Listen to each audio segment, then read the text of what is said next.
Welcome to the Phantom Roll Booth. It's been a little bit. This is our first stream of 2019, and we've got a special little one-shot for you, featuring a returning face, but an old friend of the channel, Jess. So I'm going to pass things over to her, and she'll orient us for the game and lead the introductions.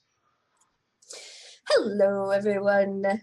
We decided to kick in the new year with a very serious, very great Numenara One Shot. And there is lots of content that you can find in the world of Numenara. So I'm basing it loosely off of one of the 10 adventures that you can have for like the instant shots. I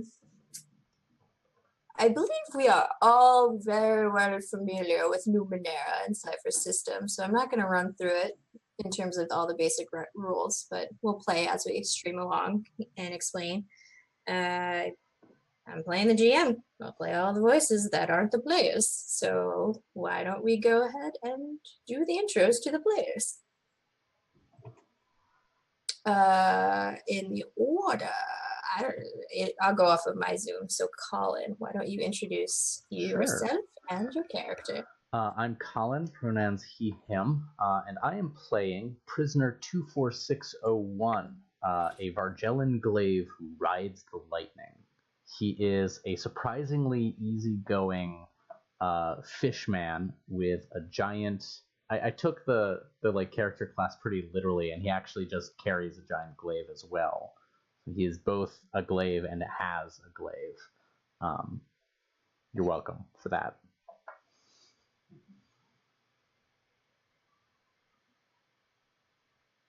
Awesome. Alex, hi. Welcome. Hi. Haven't seen you in a hot minute. I know, right? Thank you for having me on this inaugural game of the new year. Very exciting. I will be playing a scan right who touches the sky. My companions call me Simon. They have a little trouble pronouncing my name. So for those who don't know what a skein, scan or skeen, I mean, I have this habit of pronouncing every vowel in a word. But for those that don't know what they are basically emperor penguins with extra limbs and forearms. I'm a penguin that can hover. And really, what more does the night world give you than a penguin that can float a few inches off the ground? Very serious. I just looked up a picture of the skein, and yeah, they're just like multi-armed penguin things. I love it. I love it. So yeah, that is who I will be playing. So remind me what Simon's real name is? Okay. We are a fish people from the city of Rust, and a lot of our language cannot be translated. And some of it is very heavy on vowels, kind of akin to the way whales or sure. Makes a lot of sense. Yeah. All right, last but not least, Ash, who are you playing today? Hello, I'm Ash, and I am playing Dusty Pep Pep, who is a mystical nano who abjures the Leviathan. Is that from the Numenara 2? That is from Destiny. Okay, cool. Yep. The same place you can find those rites and Arcuses and new foci, Adgers, the something Leviathans, those things. That's a new one. Right there. It's gonna be great. She's gonna send monsters after us, and I'm just gonna be like, no. One can hope. You're only tier 1, so we'll see. I stand by that claim. That's fine. That's totally fine. We did have a wonderful, marvelous fourth player, and based off the description, good old Rubbish was ready for a good time in the swamp. But Pep, you know what happened to your friend Rubbish? Nothing. Yeah, that delve who emerged from the obelisk. I didn't try and control them and accidentally set up everything wrong and banish them somewhere else. Are they That part of a new obelisk? Did you accidentally put them into another obelisk? it's not that one right there. Well, unfortunately, Pep ruined it, and Rubbish won't be joining us, but we shall trek on because there are still people to rescue and places to explore and things to discover. Are we ready? Always. Brilliant. Well, you lovely adventurers, you start off in the middle of nowhere land. And there is a small, tiny village that Alex, your character, Simon, it's somehow a little familiar to. They've been delivering their letters and felt the need to come by into this swamp and swing by this village. Pep, prisoner 24601. How do you guys know all each other? How did you end up here in the swamp? Well, I think I might be an old friend of Aurora because we are both creatures of the sea. I'm a little less fish person than I look, but I think I'm nonetheless pretty familiar with the sea, and I've lived by the ocean for a lot of my life. So I think at some point our paths cross, and we're friendly acquaintances. Do your friendly acquaintances call you 24601, or do you have a nickname? Only to friends am I Priz. Whoa. So but not Prismo. No. No. It's either Priz or Prisoner 24601. Nothing in between. All right, got it. And as of Argelan, like, how big is your fin? It's not the size of the fin, Jess. It's how colorful it is, and mine His fin is gigantic. Yeah. Thank you. So how colorful is it?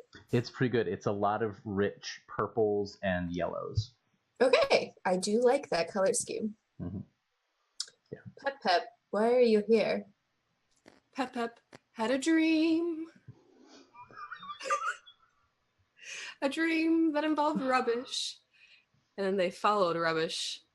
And Rubbish happened to be a friend of Simon's. And now Pep is here with everyone else, and Rubbish is not. So Pep decided to take Rubbish's place and help out. Okay. It's not because they felt bad. Well, you guys have managed to follow the main road into the village, which is thankfully lots of cobblestone, and you haven't gotten like slogged into any bogs or whatsoever. As you get into the village, you see that it's not bustling during the normal daytime as it should be, and there's an air of tension going on. And this couple, probably middle-aged humans, the swamp people here, they kind of dress in algae-colored clothing. They kind of mask their skin and exfoliate all the time. They look a little scaly. They're a little odd. They're like coming up to you.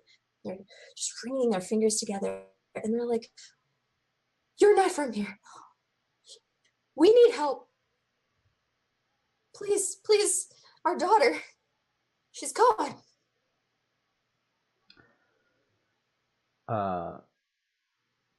24601 is gonna like put a hand gently on one of their shoulders and say, It can be very hard to accept the loss of a loved one, but the stages of grief are very important to work through one at a time, and I'm sure we can help you get. That's not, you meant something else, by God. I'm sorry, I assumed that. Missing, not Missing. dead. At least. You know what? That's on me. I'm sorry. Missing. All right. I think we can still help you with that, though.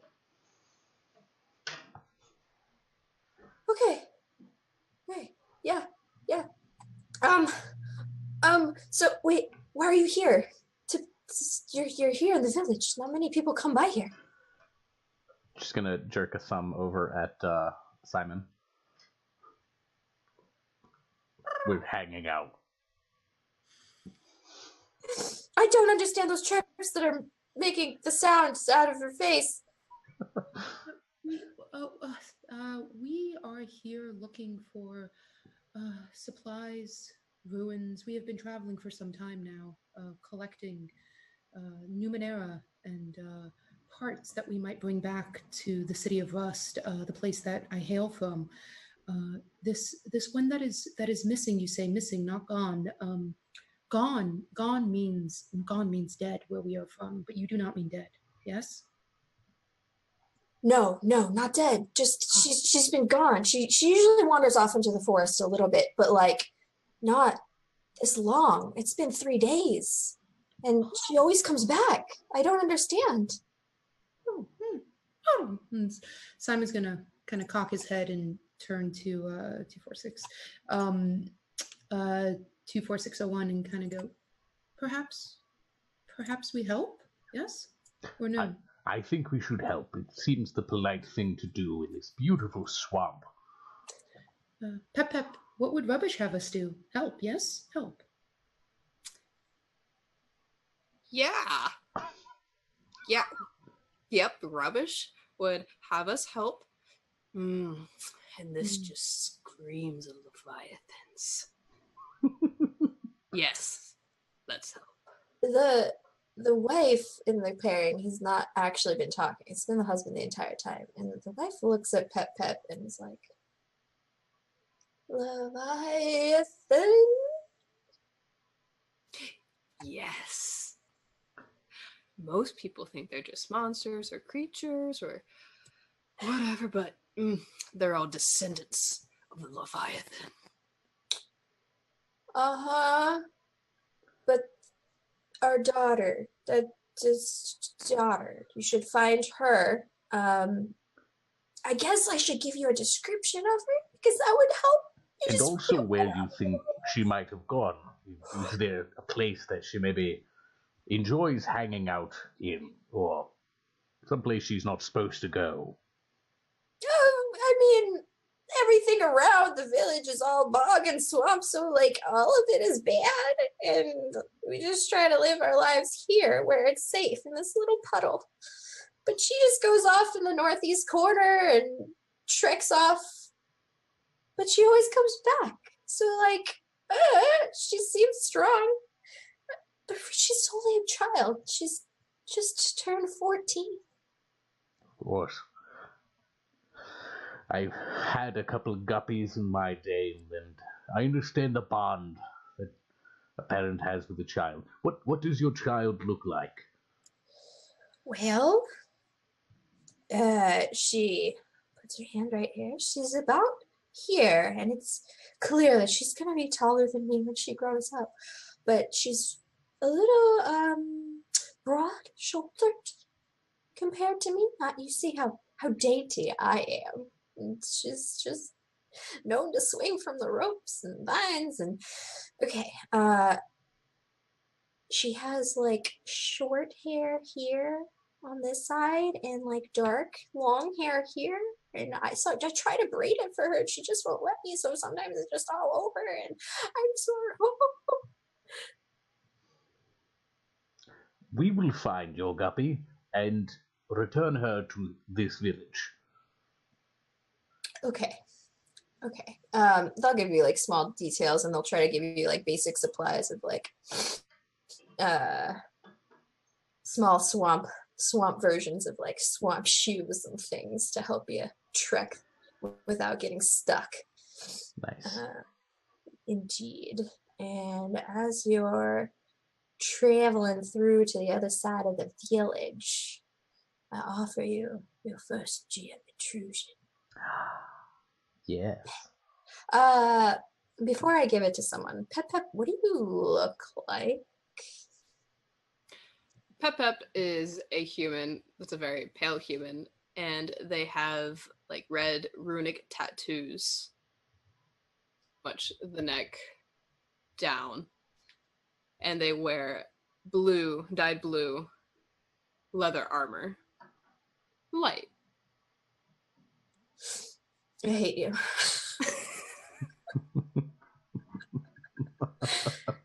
I don't know what you're talking about. Uh-huh. Okay, great. Good job, Pep Pep. So Pep, I offer you this GM nutrition. Who would you like to give your other XP? Let's see. Let's give it to Simon. I can keep this up all game. Yeah, I hope so. You play, yeah, I already know. You played a dog the entire time. The best dog. Best dog. Yes. Okay, great. So Pep, as you guys are traveling along, I picture Pep kind of has wandering eyes everywhere, looking for your Leviathan trails, and a toad-like creature plops up to you, and it's about 1.5 feet tall. Like it's a big chunk of a toad, and it goes up, stops right in front of your feet, and it's like, and like shoots its tongue out right at your foot. And normally when frogs shoot their tongue out, they bring it back, and he's just like, nope, sticks his tongue at your toes, and you're now stuck on your shoe. Pep immediately stops walking and pulls out their book and starts writing notes about this. And they will scan this creature to find out what they can about it, including level. What does your scan look like, Pep? When Pep scans, the runes, the tattoos on them, start to glow a bit brighter, and their eyes turn blue with like a backlit blue. And when it's dark out, you can actually see like the light like actually scan over something. But I don't think it's that dark right now, so the people cannot see it. That's fair. You realize that you might be able to establish communication with the croaking toad, but the croaking toad has an affinity for you, hence why it's stuck onto you. Do you want to try to shake him off of your foot? Nope. I think I am hunkering down in the swamp next to Pep's foot with the tip of my glaive, just like casually like prodding the toad. You know, I've never eaten toad before. Pep keeps writing about all this, and is like, neither have I. Well, if it's gonna stay attached to you, we'll keep walking, and when we get to camp, we'll see what's what. We'll have to name it. Do you normally name your food? When they're toads. You just said you've never had toad. Exactly. This is the first one to be named. Every tradition must begin somewhere, and this is where this tradition shall begin. What shall we name one? I think I understand you more and less now. That's beautiful. Very poetic. And Pep will start walking with the group and hope the toad just follows. Just flops along. Then we shall name it Floppy. Yeah, so if you just start walking without any warning, like you don't engage with the toad at all. You just started walking. I pap it on the head. Give it a couple head paps. And then you just start walking. Come along, Floppy. You say that, and Floppy doesn't quite register, and you start walking, and it's just like slopping along for a good 5 steps. And then finally, as Floppy flops up, they also jump at the same time to swing up and plop on your shoulder, Pep. but the tongue is still attached to your foot. Perfect. And now you just have this wheezing frog right by your ear going. And I marked down on my journal that it's a wheezy toad. So we've been given a vague northwest, northeast direction. Northeast. Mm-hmm. I'd like to try and see if there is a more obvious path, because a swamp is not easy to navigate. So anywhere there's like more solid ground, there's maybe hunting paths. I feel like those would be more obvious ways for this 14-year-old girl to go than just forging ahead through the muck. So I'd like to see if I can like identify the most likely path that this girl might have taken. So are you guys just going to beeline through the village or try to explore other people that might be more useful than the emotionally distraught parents? Or would you like to just... Oh, I'm sorry. I thought we had left. You were like plotting through, like they just told you that the northeast exit of the village was where she always leaves. Oh, so you're my still gosh. here. Okay. So this is even better. This wheezing toad is in the village. So we can ask how they normally cook these toads. Perfect. Yeah, absolutely. Okay, yeah. Let's definitely check in with someone. I mean, the cliche thing is do is like stop in the tavern, but what time of day is it? It's approximately 2 in the afternoon. Is there any sort of schoolhouse? You can see a treehouse at the center of the village above you, and a lot of screeching monkey sounds that you assume are the children. The land dwellers in these sort of towns, they tend to educate their young in the daylight hours. Perhaps she had friends, and the friends might know. That's true. That's very true. Well, and if she spent her time in a tavern, perhaps that might be a different problem. Very true. Let's find where the children are usually reared, and who, other than her parents, might have been supposed to watch her, for example. Creeps. Do we have her name? You never asked. I asked for identifying features. I feel like a name's included there. Parents were very distraught. Nope, because why don't you think? Do you think they spent all morning shouting out into the swamp her name? They definitely did. So they didn't think that a defining feature would be her name. So now you're going to have to wander through the village without knowing this missing girl's name. That's fine. Just assumes the defining feature is the fact that they are the little girl out in the swamp. Like, if we find another little girl in the swamp, that would break Pep's mind. The first one we come across is the right one. Simon is just assuming her name is Miss Ean Girl. That is beautiful. Still struggling a little bit with the language. Simon's like, does this girl have clicks in her name? No, I don't get it. Yeah, if it doesn't sound like a whale song, then it's just vowels. Okay. Just noise. All right, Priz is going to look for. You've mentioned their children, so gonna find the teacher of these children or the ward, whoever's in charge of that pack. Cool. So, center of the village, smart place to keep the children, and like I said, treehouse. So it's a big old naughty old tree, and you can see there's like some sort of opening entrance at the base of the tree, and there seems to be some sort of like young adult receptionist there, like a check-in for parent-teacher conferences. And as you approach her, she's like, "Hello, can I help you?" I certainly hope so. We are looking for a young girl who's gone missing. And I'm going to give her the description that the parents gave me.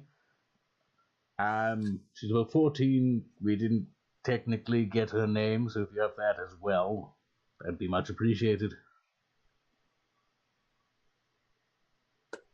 Why don't you roll me a positive social interaction? Okay.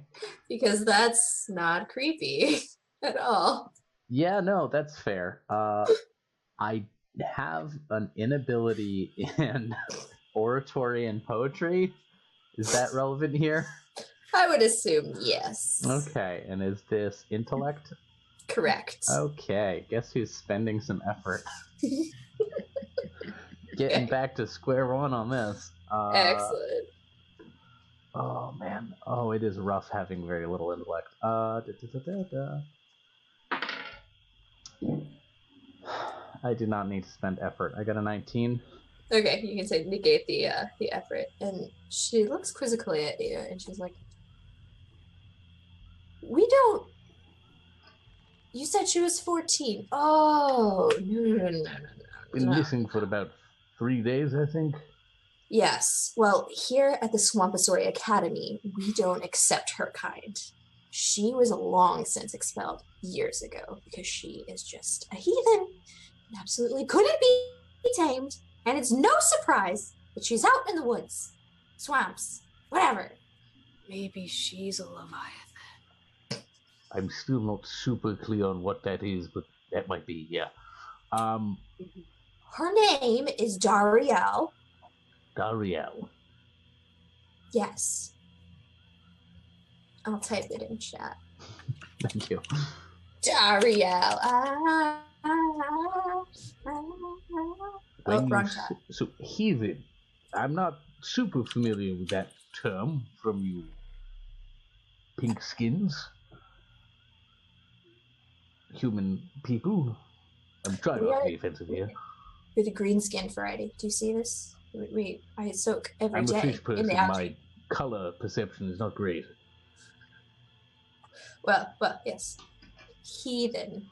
A person who can't get along with civilization. She just wanders wherever she pleases. Does whatever she wants. Gets messy. Not even to exfoliate. Pep leans in and says, technically, a heathen is a person who does not belong to a widely held religion. That's not part of the Swamp-nanigans curriculum. Mm. That must be a different meaning. I don't know. She seems a lot smarter than you, no offense. So I think she's probably right on that one. So you don't accept people who don't agree with you. Sure. Have you seen her within the last 3 days? Why would I have seen Dariel in the last 3 days? The most I see her is maybe throughout the day, passing by the tree, heading off into the woods, doing whatever she pleases. I wouldn't have seen her. I work here, taking care of the children here. Technically just the front desk, but, you know. Of course, yeah, it's central to your self-worth, I can see that. Well, you have been somewhat useful, and thank you. Why is there a bird with you? That is a very large bird. Does the bird speak? That's not a bird. That's ow.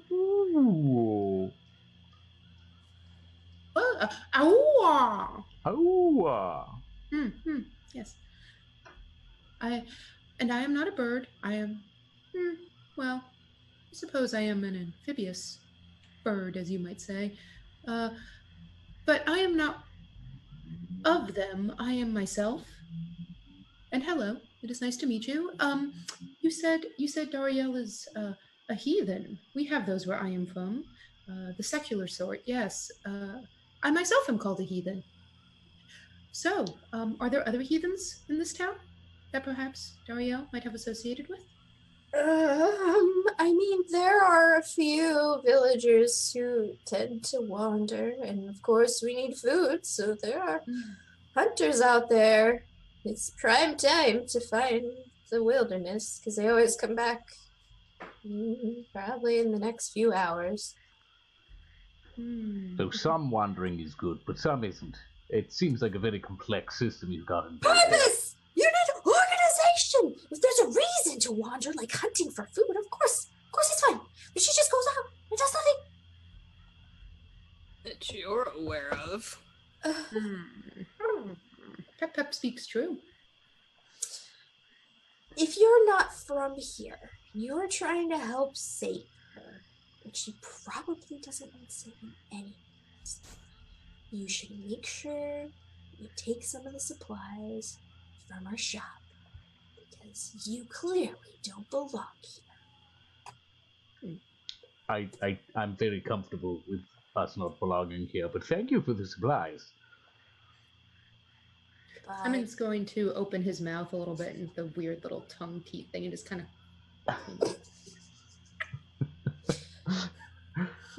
Yep, I could see the heathen in you. Okay, have a nice day. Go away and protect each other. Bye! So, there are other free spirits in town. They're the hunters, and she said there were others as well? There's been some meanders, but like she tries to stay away as far as possible from them. Okay. Do you think we should wait for these hunters to get back? One might be more familiar with the area, but also might be familiar with who else is going out into the swamp, even if they're not hunting. Well, on one hand, we have waiting so we can better traverse the swamps. And then on the other hand, we have time in which said child could be eaten. It's true. Or further digested, which is equally possible. Not all children are consumed when they wander off. Our young are mobile as soon as they hatch, and they're more than capable of caring for themselves. And you're pretty lucky, but also the water's a bit of a different thing. My species, we have gupplings and guppies. The guppies are basically mindless little wrigglers, and then gupplings, they have a little bit of a brain, and they go about. And that's usually when they learn to rearrange their own organs, and then eventually you get here. So the point is, might not self-sufficient as you're young, but might still need some help because not quite adult still. I think this is a human gupling we're talking about. Yes. And I have learned those because the parents did say 14, and they do not count time as we do. They do not mean days, they do not mean weeks. I believe they still mean years. Yes, they do. That is a very long time. Should it not be full grown? Look, I paid tuition. I know how long they Let's turn and look at the toad. Do you have an opinion here? The toad will look at you, Priz, and just go "Brr," and flop off Pep's shoulder and onto the ground and just start dragging himself like he's trying to do a breaststroke on the ground. And like being trying to drag Pep by the tongue. I think Kitty wants us to follow. I'm getting that impression. Pep will take a couple steps. It's very slow walking just to see what happens every time they step. It's more like a step, wait till the tongue gets really tight, take another step. You follow the slimy trail. Oddly enough, as long as this tongue has been out and exposed to the air, it's still just as slimy as if it was just freshly started out. Fascinating. Jump down that bit of knowledge. This toad doesn't take you very far away. It's just across from the treehouse and small little shack, and it seems to be like the supply shop that everyone keeps mentioning. And he just kind of flops and stops right there, and he like slowly unsuckers his tongue from your foot, Pep, but like is eyeballing Priz up and down. Vargellen have very large eyes, so like I'm eyeballing right back. You know, I feel like this was the frog's idea, but if she was heading out into the swamp, it's entirely possible she stopped in for supplies. She's been doing this for some time, it sounds like, so she's not unfamiliar with what you would need to go out in the swamp. No, don't act smug. Are super slow to develop. They're not necessarily stupid. No. So what you say is probably true. Oh, good. Sometimes I say things. Pep will pick up Wirt the frog and open the door. Wait, was that a retcon or was that a new name for it? If you've noticed, I've given it like 3 names. I know. Okay. The name changes every time we speak of the fog. Brilliant. Yeah. It's great. Yep, I have a list. Absolutely. Of course you do. If you step inside of the shack, you see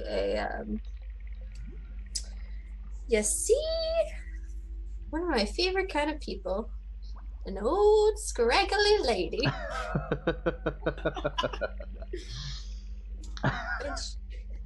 Her hair is somewhere between white and silver, just coming down straight across her face. Here, let me demonstrate. More like this. She turns in, she hears the door, and there's not a ring at the door when you guys open it, but more like a and you squished another frog, smaller one, and she looks at you, and you can't tell who she's looking at. Hello? Can I help you? Good evening. Afternoon. Person of importance. Did you see a 14-year-old girl come in 3 days ago? What? A heathen, in fact. A who? Dariel. Who are you? A 14-year-old... I'm not the 14-year-old heathen. But What are you doing here? For the 14-year-old heathen. We're looking for Dariel. He might have stopped in here for supplies. Oh, Dariel is so kind to me. Wait, did you just call me important? No one calls me importance. You're the storekeeper, and I feel like that's important. I mean, yes, you could call it a store. Mostly I just give things away because people take them. But, yes, Dariel actually gives me money when she needs things, so she's good. You asked what now? Sonny? Prisoner 24601, actually. No, I was wondering, Dariel, did she come here for supplies 3 days ago? And Dariel is so sweet. She Yeah, always he's sweet, comes you in. mentioned, yes. Yes. Well, I think I've seen her recently. More recently than 3 days. Well, I don't leave here very often, so I can spell that, yeah. Yeah, I think she has come in. I gave her a few little things to protect herself, but yeah, she always comes back. So, are you friends of hers? I've never seen you. Professionally, we are, I think.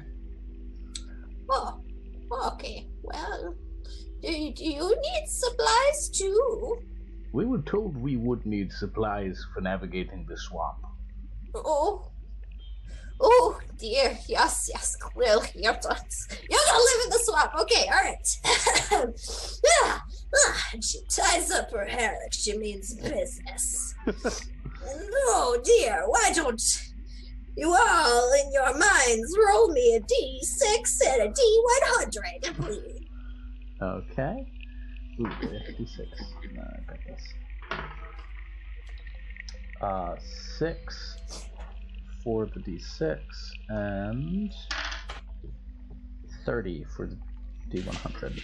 Goodbye, sonny boy. Yes, I have something so good for you. Yes, indeed. It will be an analytic handheld device, and I'll give you the information for you to use it. Oh, Is this a cipher? yeah. Yeah. Yeah, you guys, I didn't hand you ciphers in the very beginning, so you need some fun stuff. Come on now. So, Quallen, this is yours here. Mm-hmm. And you said a 6 and a 30? 30 Mhm. even? Okay. We'll do that, and then one more on this table here. Do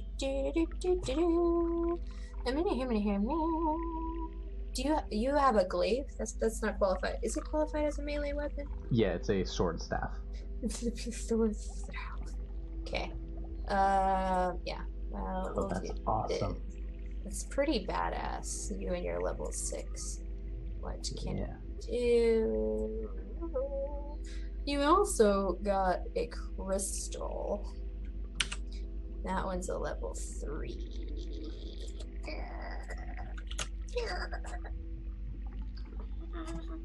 Okay. I gotta Share work with on the it. audience. So the first cipher that I got is a handheld device that fires a beam at 3 targets, and it makes them cower in fear, losing all their actions for 3 turns or 2 turns, which is pretty dope. And the other is a crystal that I can affix to a melee weapon, and for 28 hours, each time I hit a creature object, the crystal generates a burst of energy that teleports the creature object in a random direction. So I can whack people and make them bomb around. Oh, that is so weird. I love it. Alex, what did you get? An 87 and a 3. Oh, beautiful. Oh, beautiful. Okay.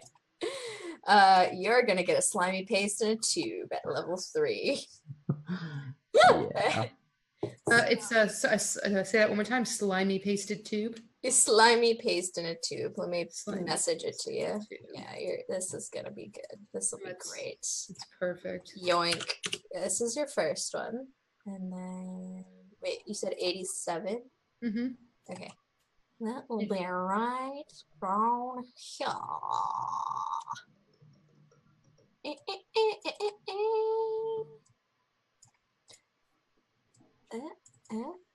And you get also a level 3 occultic crystal. And that one is tapping into the data sphere's knowledge. The user can learn the answer to one ding-dang question. Ooh. Perfect. I have quite a few inabilities with combat, so this worked out beautifully. What? A hovering, floppy, waddly penguin? Okay. Yeah, have an inability. What did the book put it? Fierce but not ferocious. No. So, That's a great saying. Oh my gosh. Pep, Ash, what'd you get? I got a 23 and a 5. Okay. Actually, I got a 30 first, but when I heard that Colin got a 30, I re-rolled it. Oh, that's fair. Good job. 23. Okay, we got this. Got this level 5 handheld device. Yeah. Yes. Oh, that was too many. That was way too many. You don't get all those. I get all of them. No, you get the level 5 anoetic handheld device. It produces a force field that is up to 20 feet wide and 20 feet tall. Anyone touching the wall is instantly teleported backwards. Perfect. I love it. Yep. And then, what was your D6 again? A 5. Okay. Oh dear, please. Oh God, I don't want to give this to Pep, but Pep gets this one. Here's a liquid injector, level 3. If a creature is injected, the difficulty of its next action is decreased by 3 steps. Beautiful. So yeah, aside from that, she gives you like weird swamp boots that are kind of like skis slash kind of like tennis shoes for the snow, but they're swamp ones. So you get to like schluck along in the muck without worrying about ruining too much, unless you want to dive right in. Simon's gonna take one and put his hand in it and just look at it. Just Yeah. push it on the ground and then look at his flippers and then just kind of look at it and sort of shrug. Fair. Yeah. Doesn't really understand footwear. The Vargellan is going to take a moment to rearrange their organs while people are getting their equipment and stuff. It's my favorite thing about this alien species is they can rearrange their internal organs to like change up their stat spread, and it looks really gross to anyone watching. Priz literally just opens up his chest, it schlorps open, and they reach a hand in and are just like casually like chatting and like massaging different organs and excreting. Oh, Sonny, what are you doing? That's just so bad. I'm excreting my Kaplank gland. If you see that right underneath there, the chunka is getting engorged. It's actually kind of gross even to my species. Okay, well, I hope you're okay, and I gave you some supplies, but, Here. And she hands you, like, various herbs and things and try to tell you how to make swamp tea and stuff, and she's like, well, you should find my friend. He's a hunter out there. He might know. Sometimes he helps secretly with, Dariel's adventures, but what is that old fellow's name? I think you should find Joseph. It's like Joseph, but with the CH. The ninth world is so whimsical. Pep will watch you rearrange your organs and is taking notes. Yeah.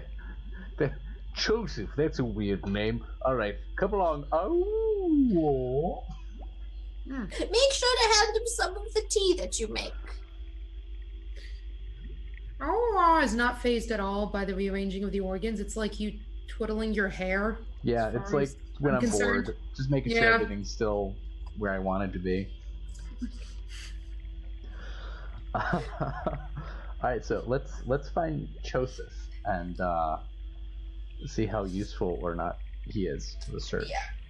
She was able to give you good directions enough that you were kind of able to scratch out what she was saying onto a scrap piece of Pep's book, and you know roughly where you're going. You see some of the hunter trails, and you've got she gave you 3 possible ways he could be. So as you head out of the town, it kind of forks left or right. And then if you go to right, you have 1 more forking. So you have like 3 total paths. But she's told you to check the left side first, probably, because the slurping pit is where a lot of good finds can be had in terms of hunting. The slurping pit? The slurping pit. The slurping pit. All right. That sounds promising to me, guys. I personally, I'm in for any place that's the slurping anything. I'm in, but the slurping pit. I really didn't want to call it that, but that's what it is. The slurping pit. Pep will walk to the fork and sit down George Washington and see which way it starts hopping. So you picked up the toad? Yeah. And then set the toad down? Your hands are now just covered in slime. Oh no. That's what happens when you do it with fledgling leviathans.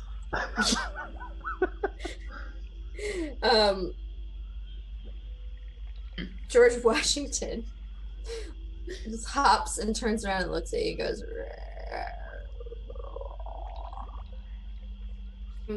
I guess this is as much as he knows.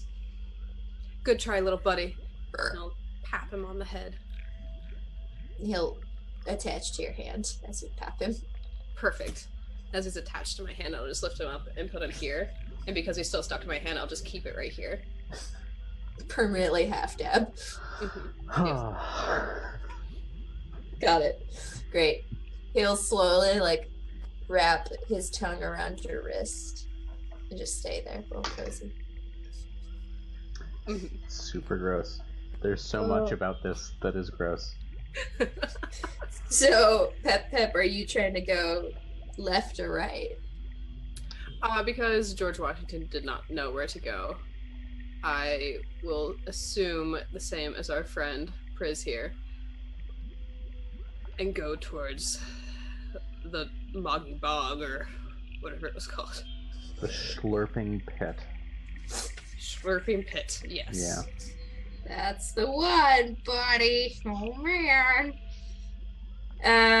I'd say you delved out. Probably it's maybe about 3. So you know you have about 2 hours before they typically come back with huntery things and goodies.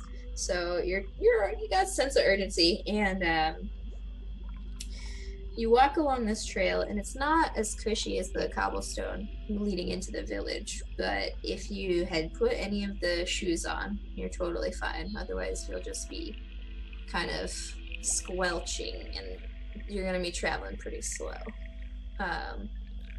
Because it's not malleable enough or wet enough to swim in. I don't need to That's swim. a I can shame. slide. I'm a practice slider. Oh yeah, how does your touching the sky work at tier 1? Do you hover everywhere when you choose? I can spend I can spend 1 intellect to concentrate to hover, or I can spend 1 intellect and just drift with my momentum. Okay, so the smell of the swamp has been just dank, more like dank thug herb. Like, it hasn't been bad for you, but as you head towards the slurping pit, it starts to get like peat moss and like decomposed. It smells pretty bad, but you're gonna do some belly sliding. Why not? Work on your half pipe. I mean, if it's wet and muddy enough, I mean. Yeah, if you decide to belly slide, you're able to do it with ease. In fact, for fun, roll me a d20. Okay. I kind of want to see even if I screw it up because it would be funny. Oh, I got a 19. Oh, okay. Yeah, you are easily able to like just subtly use your flippers to just control. So like you're just doing flips and tricks wherever you want. You're having more than a I'm good gonna time. take my like normal hand, my hands, and just kind of tuck them behind my back. And then my main flippers, the ones that I've been walking on, are just gonna kind of splay out flat. I'm gonna dig them into the ground and just like push myself forward. I love it. That's beautiful. And every time I lose a little momentum, my back flippers are just gonna give me a little extra push, and I'm just kind of like half piping down there. That's beautiful. You start getting closer and closer, and that bubbling sound that you've been hearing is a lot more prominent. And you realize that the trail didn't stop. It just slowly sank further down. So now it's definitely, if you weren't belly sliding with awesome skill, you are about ankle deep every time you take a step. I guess it's like a quarter flipper. I don't really have ankles. Yeah, I mean your surface tension is spread out, so you have, and as long as you keep I'm moving, good. Yeah, you're good. You're totally fine as long as you just keep moving.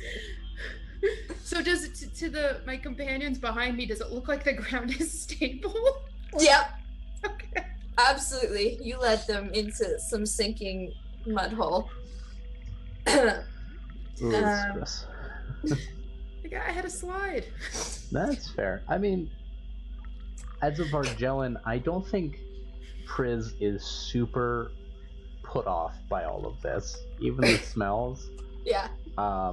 Because it's at worst, it's just like a spawning pool for Vargellan. It's like. Why don't Priz and Pep make a speed defense roll? Because I'm mostly naked, get an asset on this. Or I'm trained, rather. Beautiful. Trained in not wearing clothes or not wearing armor? Just a little curious. Yeah, sure.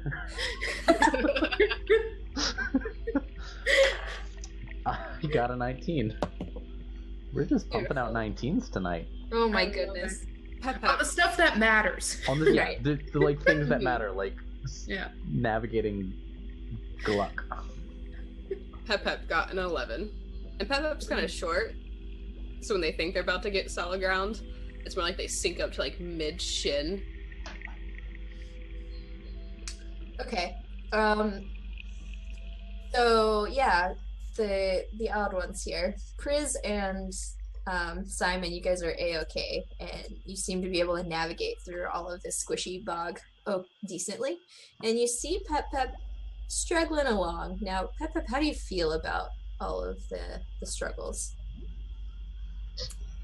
Well, Pep Pep looks up and sees their companions and is very much with little wart on their shoulder, and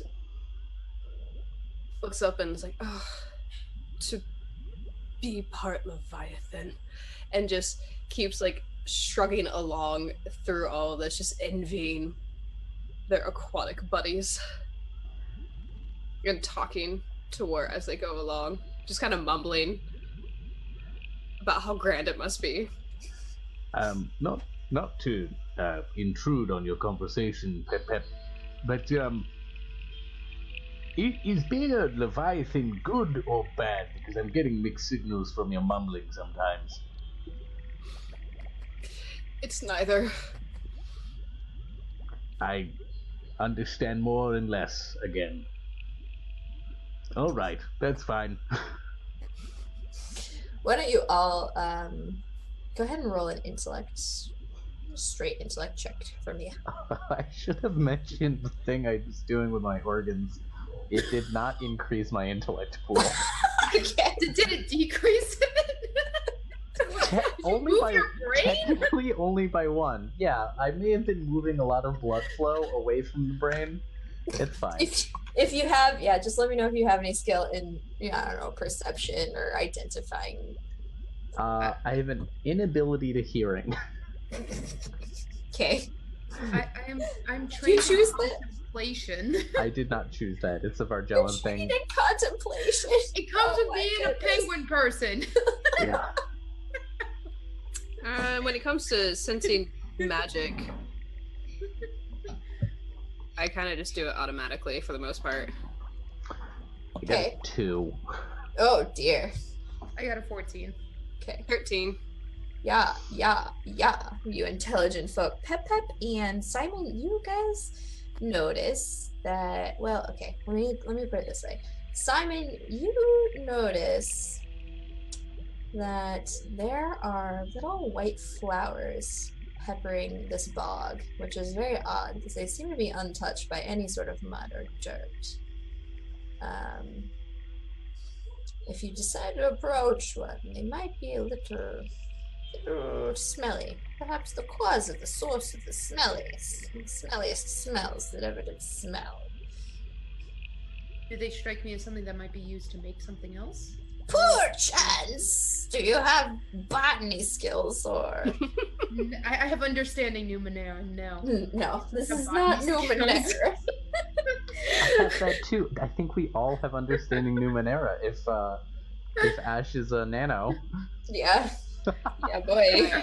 And apparently fish people are just very good at understanding the ninth world. Yeah.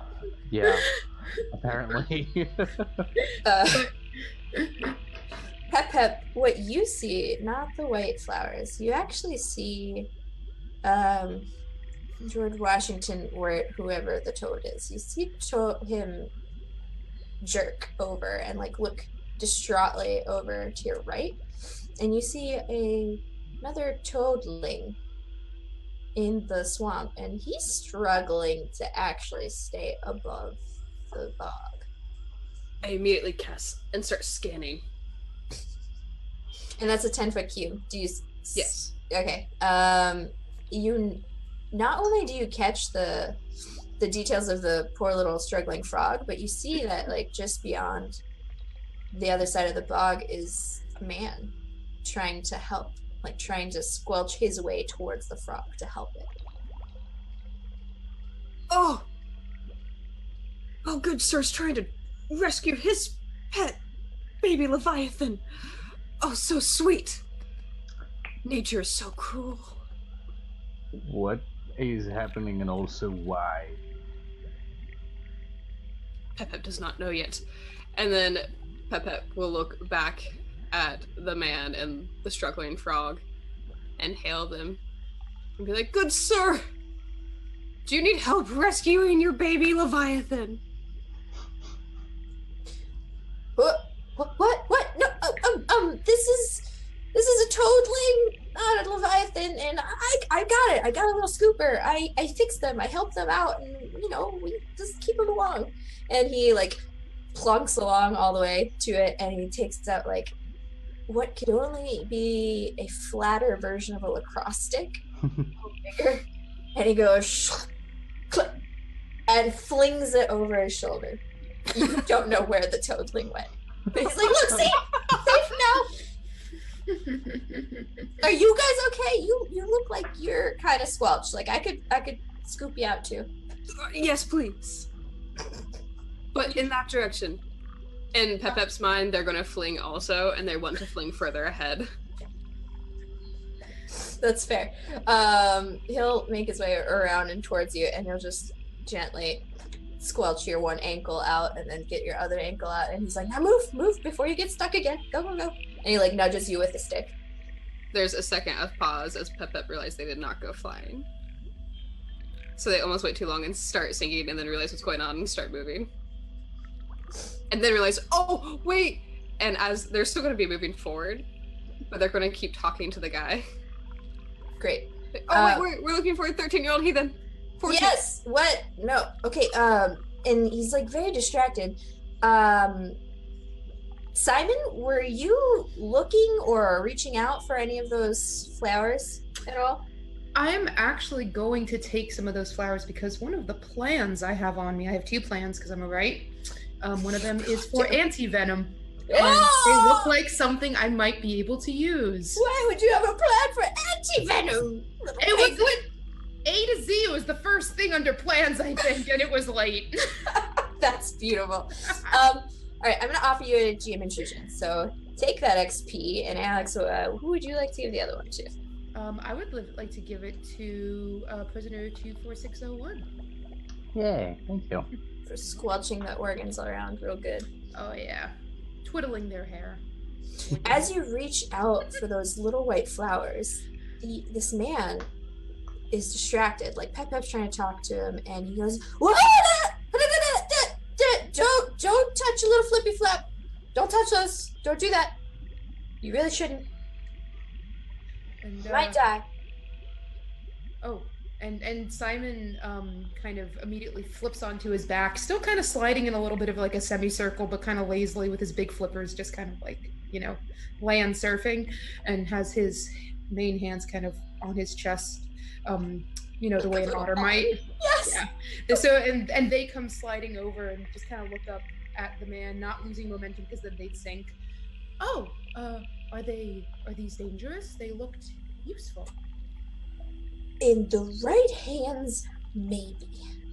I still haven't figured out how to, do the anti-serum thing and this stuff, but they're really poisonous. You see that smell in this part of the area, the swamp? That stuff, that'll get you a good contact high if you stay here for the afternoon. But anything beyond that, you're gonna be puking for days. Oh, no, that is not good. Do you, perhaps do you have something? Or perhaps I could... so if they were contained, then they would be okay to... Yeah, I don't think they're corrosive, if that's what those chirps mean.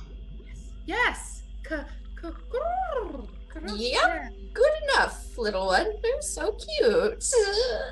And Simon will attempt to craft a temporary object using some of the synth in their, one of the synth or the eye or whatever I need to use. That will temporarily contain the flowers so that they will not harm anyone in transport. Yeah, easy peasy. You can make some vials and try and escort some of those little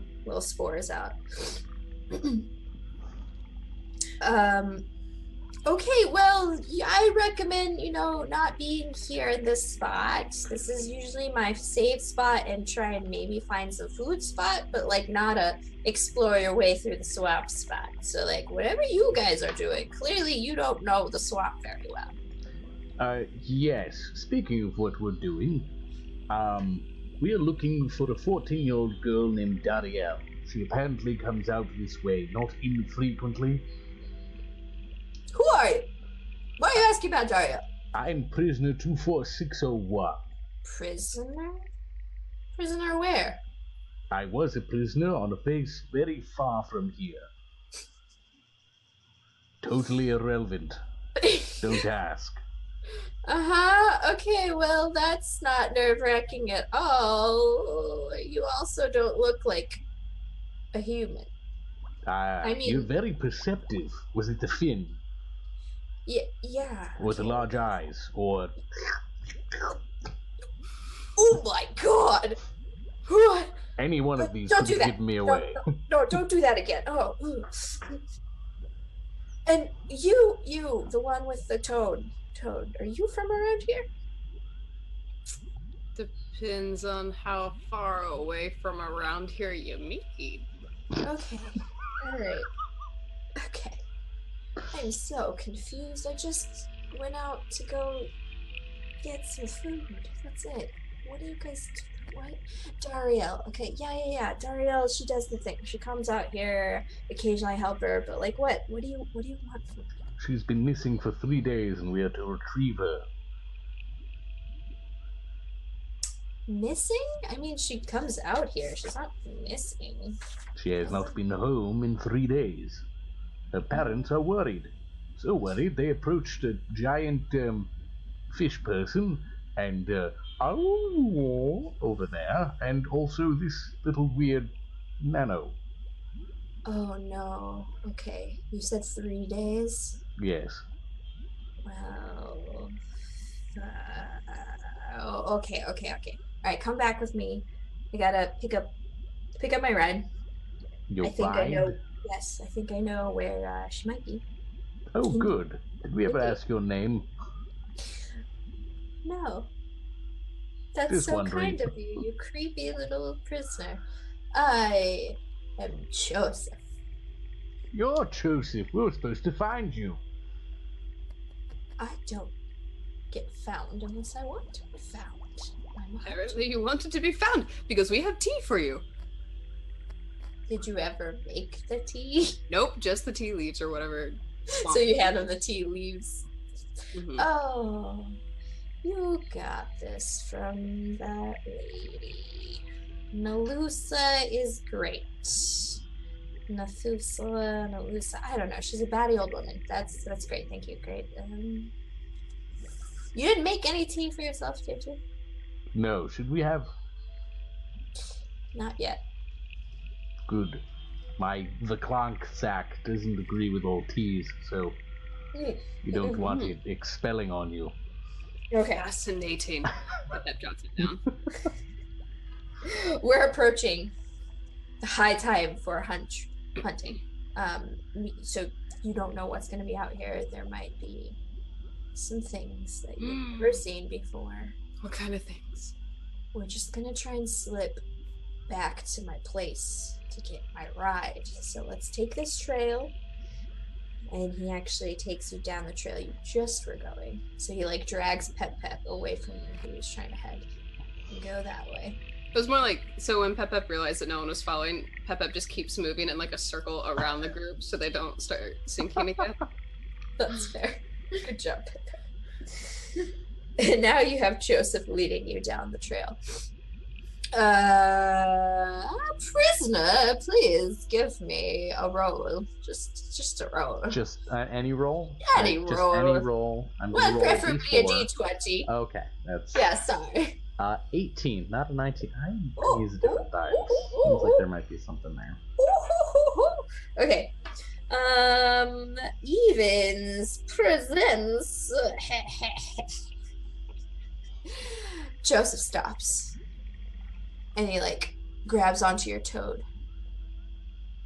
And he grabs onto your fin. And he stops you guys. He assumes the the penguin is behind.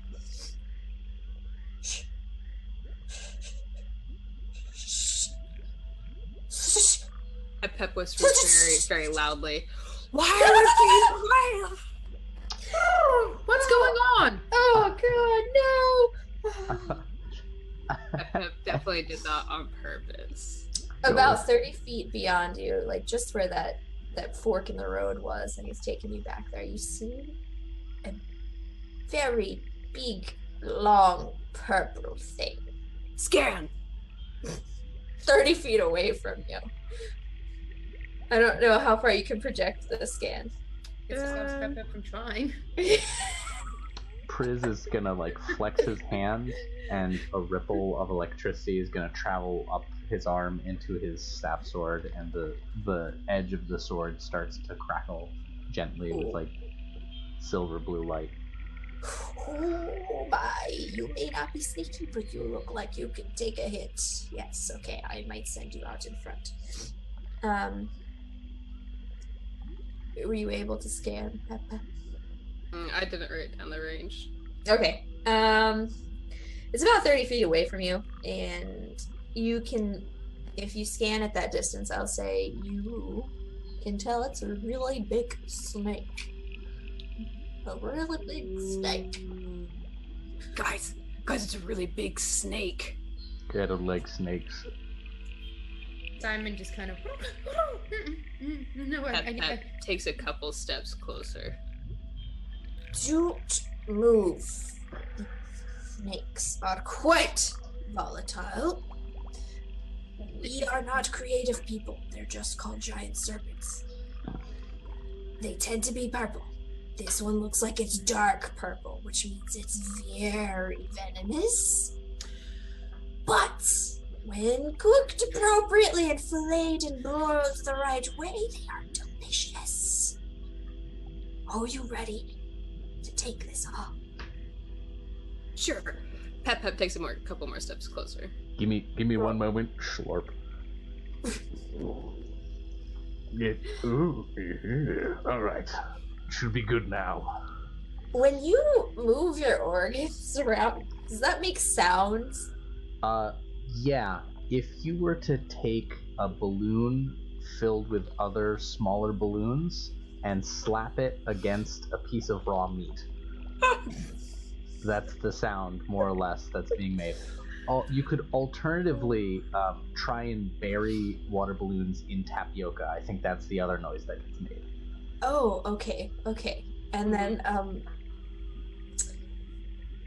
Simon, are you going to take this on? Do you want to hunt the snake? Simon would need to make more anti-venom first. That's why that's one of Simon's plans, because Simon is very susceptible to poison. Oh no! Again, one of the benefits of being a Skian type creature. Yeah, I have an inability to resist disease. Oh no! Okay. That's why I took that plan. That's smart. The toad that is on Pep's shoulder that shall not be named is gonna flop off of Pep and come back to a shivering little Simon and be like, and he rolls his tongue out in front of you on the ground, almost like a line that you shouldn't cross. Pep looks back and goes, "Good job, Benjamin Franklin." Thank you. Keep Simon safe. Pep takes 2 more steps closer. Okay, roll initiative. Okay. That is a speed check? Yeah. Okay. If you're trained in initiative, that helps. I am not.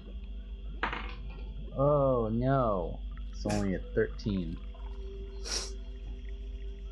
That's okay. Pep. 16.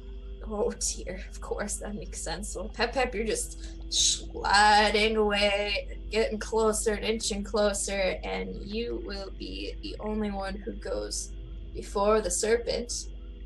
Who is? However, the serpent does see you making your way downtown towards it.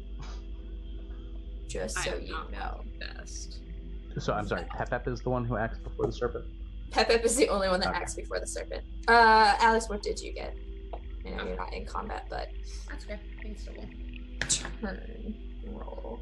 I got a 2. Okay, yeah. You're gonna do your own thing at the very end. Cool. You make that venom. Okay, Pep, what would you like to do? Pep locks eyes with the snake, pulls out a different book that says the Numenara, but it's been crossed out, and it says Leviathanology 101, and flips it over, still not losing eye contact, and flips through it. The runes begin to glow as they try to commune with the Leviathan. So, as long as this creature's motivation is hungers for flesh, for 1 minute I can control it and command it to do things for me. A whole minute? A whole minute. Ding, ding. Ding, ding. Now, if it's higher than level 2, I have to add more effort. Yeah. This is a big old snake.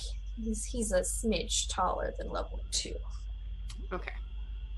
As you get closer, you're able to see that it's coiled up and it's like poked its big old head at you, and it's more like not a cute python, it's more like anaconda, like big long fat noodle style, and it's got some eyes gleaming at you. So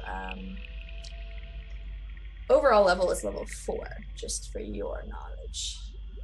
Well, then it won't work, so I can't use 2 levels of effort yet. Yep. So that's what I do. Okay, so you make that attempt, and what is, I don't know, communing with your Leviathan look like?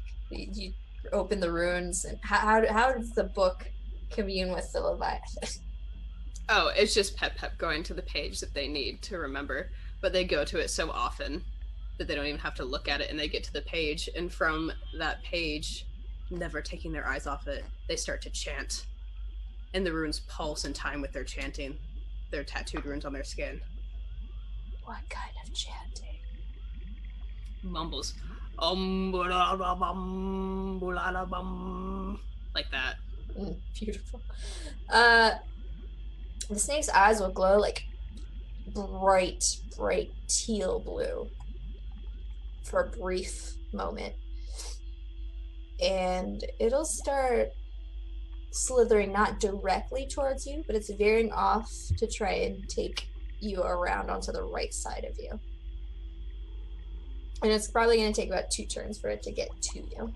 But you can see as he starts to uncurl, that he's a big boy. He's real long, real thick snake. That happens, and then I turn on like, nope, not working, guys, not working. And Pep starts retreating. Okay. So yeah, like I said, the snake is heading towards you, and that's all it can do in this movement. Prisoner 24601, what would you like to do? Priz is going to get a nice running start with his glaive, and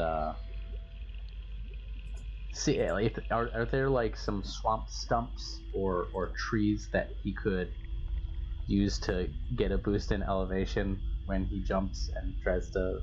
There are absolutely like trees everywhere with vines, pretty thick vines that you could just like kind of hop on, swing past forth, and like launch off of a stump. But I would ask a roll, maybe some effort and speed. Okay, that sounds good. That's what I want to do. All right. So Immigrant Song by Led Zeppelin starts to play as wreathed in lightning. Prisoner 24601 is going to get a jump start on slashing up the snake. All right. Oh my god, yes. Yeah, why not? Go ahead. All right. So you said that there's a roll to get some high So ground. first, do you want to spend effort and speed to make the hardcore parkour easier? Yeah. If not, okay, that's fine. Yeah. I would say you don't have to roll if you apply effort. So you're Okay. able to do that fairly smoothly, being the slippery Virgilin that you are. Yeah. And then your next roll would be to strike it. Okay. Now, am I allowed to also spend effort on this? you like have 1 level effort tier this majigger, so no, because this is 1 action. Okay, so it's not how many levels you can apply to one thing, it's how many you can do total. Correct. It's how many you can do at any action. So like this turn, this action, you can only do 1 effort. Fair enough. All right, then I will just have to rely on my other stuff. All right. 12. 13 didn't beat. Oh yeah. A 12 does actually, yeah. Nice. Does actually hit it. You're able to touch it and graze it. And what were you aiming for? So I was trying to come down on or near its head. Mm-hmm. If there was an eye nearby, eyes are great. Love taking eyes. Cool. You'd had to roll a little higher to get the eye, so like it kind of sees you coming down, and it's not able to move away. Like it's a thick snake. As you're coming down on it, your like depth perception is realizing that it's about like a good 15 inches in diameter. Nice.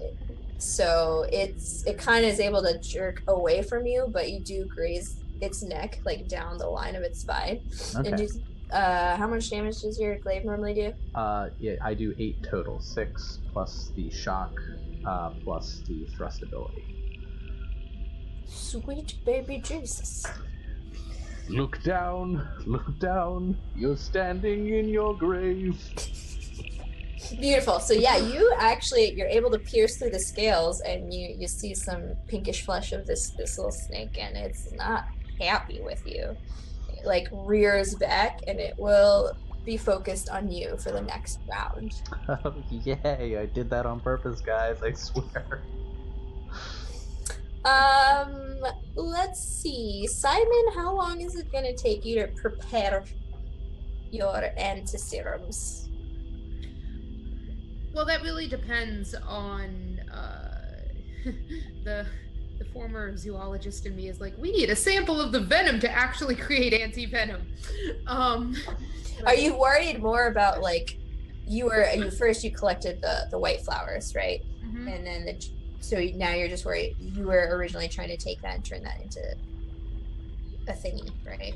Maybe, if that's something. My plan was to talk to the hunter at some point and find out why these flowers, were important but not easy to obtain. And to like. You would know that like these swamp people aren't smart enough to actually create an antidote out of the white flowers. But since you acquired a sample and you have skills in said things, you're probably able to bring up an antidote easy peasy, lemon squeezy. Oh, so I know that this flower is something that can be used to make an anti-venom, and it would be safe to surmise since the snake is common in the swamp, it's likely for the snake. Indeed. Cool. Well, anti-venom is considered a level 1 minimum common cipher, so okay. I would say it's up to you. I can just roll to craft. Like an action, roll a craft if you have to at all. Now, as a delve that is also a scheme, or no, sorry, a right that's also a scheme. Mm-hmm. What does your crafting look like? Like, so I am specialized in crafting. And so I just kind of pull back on my haunches and my main flipper set down, and I put everything down in front of me, and sometimes I use one of my ground flippers and just kind of lean to the side and use it kind of to hold stuff up, while my main hands come around, and I balance a vial on my main flipper for walking, and I start making sure that everything fits inside the little injector. I'm making an injectable, and I'm very carefully, I'm using a piece of synth so I don't actually touch the flower in case in its natural state it's dangerous, and I'm just kind of crumbling it up and mixing it into anti-venom. I like it. All right, so yeah, by the end of next turn, you have the anti-venom that you need to like feel emotionally ready to be around the snake. Exactly. It's all mental. It's survived this long on land for a reason.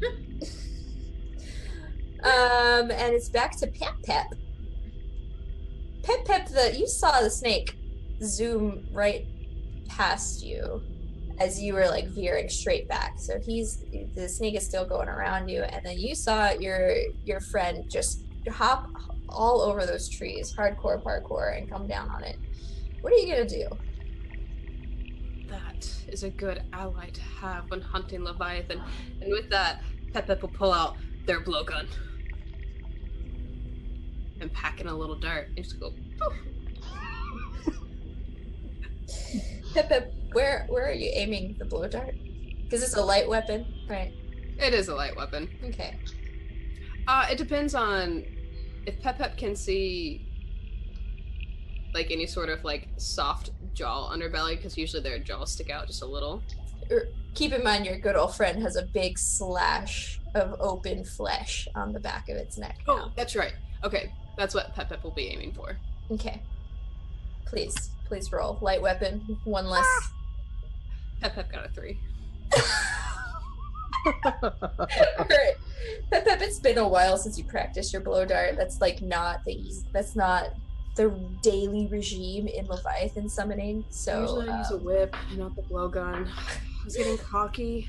So you go and you see it whiz past, just past one of those big bulbous eyeballs of your friend. And Meant to do that.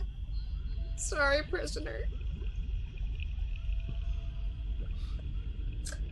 Is there anything else you'd like to do? Like move closer towards it or closer towards friends? I'll probably move further away from it, but it seems to be... Yeah, I guess I'll move closer to, Simon. Brilliant. Run away, you coward. Yeah. This serpent is not happy with you. Not happy with you at all, prisoner 24601. It's going to lunge out to try and wrap itself around you. I need you to make me a speed defense check. Okay, speed defense, because Yes. I'm nearly nude. I get Slippery. I'm Slippery, trained slippery. in it. Okay. Not great. 8. Not quite good enough. Just close. You're just trying to like shimmy like away with your arms out, and it's like and wraps around your lungs, or where your lungs and the rib cage would normally be, but who knows where they are at this point. Yeah. And you are now you're wrapped in its coil, so it's just going to make moving pretty much impossible without a might-based roll. That's fine. It just means that I'm now surrounded by target. It's beautiful. It's super great. And with that, I think it... Oh, you know who I forgot about? I forgot about good old Joseph. He let you guys Joseph. take the first round, and he looks at you like, oh, well, that's not good, Sonny. Okay. He was assessing our worth. Well, it's unfortunate that I don't have my ride just yet. Okay. It's fine. And he takes out his machete and starts hacking away casually at the little slashing damage that you did. And he's like, well, it's going to take a while. These guys are pretty thick. But I mean, maybe if I keep hitting it like this, he'll let you go. Just try not to die in the meantime. It's fine. And he does like 2 points of damage. It would be your turn. It would be your turn. All right.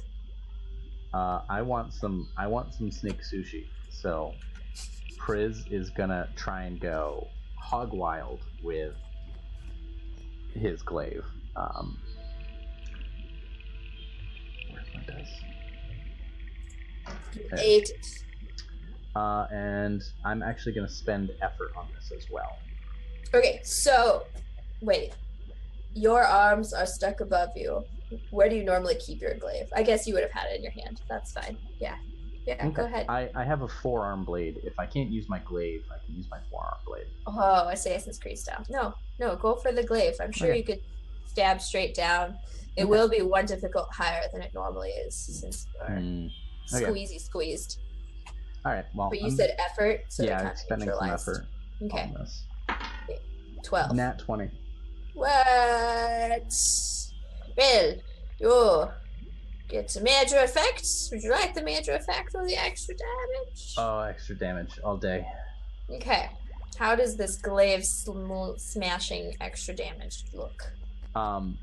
So rather than like try and stab down or anything, he's gonna like try and lever it to his body and like slide it in between him and the coils, and then just put his shoulder behind it and pop. Oh, okay, yes, cool. So you didn't quite pierce through the vertebrae, but how much damage is that total? 8 plus however much I got for the nat 20. Nat 20 is 4 extra. Okay. So 12 total. 12 damage. 12 total. The 8 that you would have done before, it didn't seem like it was fully 8, but it was quite the damage. He is not happy. You are basically like, you filleted his skin and you chop deep. So he lets go of you, and so snakes are quite slippery. I live in Florida. Unless you behead them, they're still gonna keep on moving around. But he's now got it looks like you made a gill out of his one side of his body. Whoa. He's got gills. Gross. And now he's bleeding. It's like a black little blood.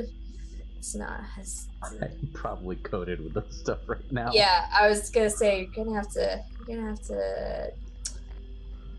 I'm gonna have to clean out my chest cavity later. Yes, please make a speed defense to see if you're able to avoid some of it. 15. Oh, yeah. You only get a little bit on, so it's it burns, but it's not gonna appear. Do you have armor? No, you're naked. No, I'm naked. Not naked. I'm wearing wetsuit pants. Yeah, naked enough. Okay, so it's burning, but you're able to slough most of it off, so it's not gonna do some crazy damage on you. Cool. You see all of this going on, Simon. What are you gonna do? Is it Simon's turn again, or? Yep, you're good to go. So is the snake currently wrapped around? You just saw it uncoil itself, and as it uncoiled itself, it sprayed a bunch from that newly found gill slash. Oh. And it's gross, real bad. It's absolutely disgusting. How far away am I from the snake? With George Washington Theodore's tongue, he kept you away about 20 feet. So it would take you an action to get immediate distance into it. But would we consider 20 feet, remind me, short range? Mm-hmm. Cool. I am going to zap it. Okay. Zap it with what now? So, Touches the Sky is kind of like Storm from the X-Men. Ah. I am a weather creature. I like to think I discovered my abilities when I left the ocean for the first time. I love it. So, yes, Zap comes with Touches the Sky. So I will spend 2 int and roll to attack a foe in short range with an electrical discharge. Okay, just roll 12 or better. See what I got. I rolled an 18. Yeah. Okay, 18 will give you 2 extra damage. So how much does this? Actually, if it's cool with you, yeah. I mean, normally does 4, but let me double check, because wrong book. Because I think what happens is he is stunned for the next round. But yeah, it does 4 electrical damage. And by default, he is like with the minor effects stunned. Yeah, that's fine. Yeah. Okay. You zap him, and you're able to pierce quite accurately with this weather changing stuff. And in the middle of him writhing, he just stops, and he's just frozen there. His tail was getting ready to come back and slap your Virgilian buddy on the head. And he's stuck, and he just can't move. And he's got that twitching thing going on, like he's struggling to go against it. And he'll have to wait a turn, but he's looking pretty beat up in terms of where he wants to be. And you hear good old Joseph. He's like, "That's the ticket! Good little birdie! We are eating good tonight!" starts hacking away. The little feathers on my body are kind of standing up, like, you know, I just touched a balloon and got static shock. Oh, And gosh. every time I use my abilities, it's like my little sea feathers ruffle, and then a fair chunk of them around my neck just stay kind of unfurled. That's beautiful. Kind of look like an angry cat. Yeah. So Joseph is going to finish him off if you guys let him for the next 2 turns. Otherwise, you guys probably have a good chance of beating him to the punch if you want. Yeah, I really want this thing sushi. Pep shoots it again. You have an advantage, so I mean, you only need a 6 with your asset. Nope, got a 2. So Pep pushes in another dart and goes, phew. And then Pep sees it goes wide and he's just like, oh, this thing is, Jesus, starts like banging it on a rock and like looking at it and like, it must be broken and like looking down at it. You're so lucky it wasn't a 1, Colin. I know. I'm just waiting. Simon's just shaking their head. Give it here. I'll fix it. Pep hands it over. Simon will fix the blowgun. Work your magic. Realize. Work Yeah. your magic. I'll improve it if I can. That's beautiful. All right, Priz. You want your sushi? Yeah. Show me how you sushi. I'm gonna call over and be like, if you're squeamish, look away. It's about to get gross.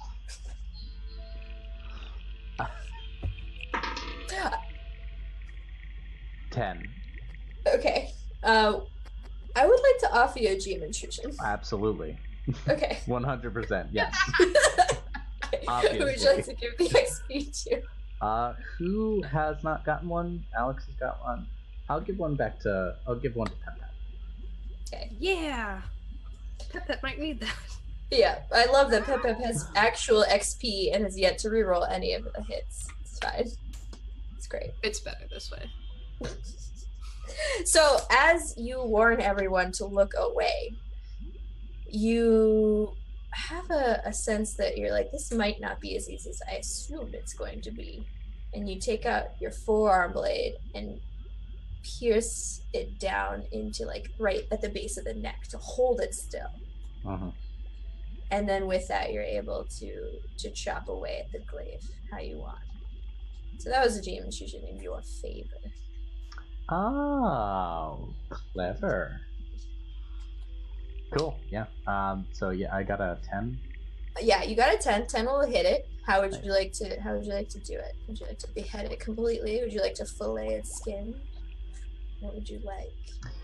I use the forearm blade to like pin it down so it opens its mouth, and then I'm going right in, and I'm gonna like a drill through the back of its neck. Like to pierce through towards the end of your glaive, because like this thing is like 20 feet long. Yeah, like I'm trying to bore through it. Okay. Just making a mess out of its face. Oh yeah, you're able to kill it. It has no more life force, but as you are boring through it, your forearm, not the forearm blade arm, the other arm with the glaive, definitely gets a little nibble on one of the fangs. Okay, yeah. Yep. And you're gonna take 3 points of poison. Oh, no. And now you're gonna have to figure out how to get unpoisoned. And you feel it start tingling in your forearm, and it goes a little numb, and it starts driving in through your skin, like little creepy crawly worms.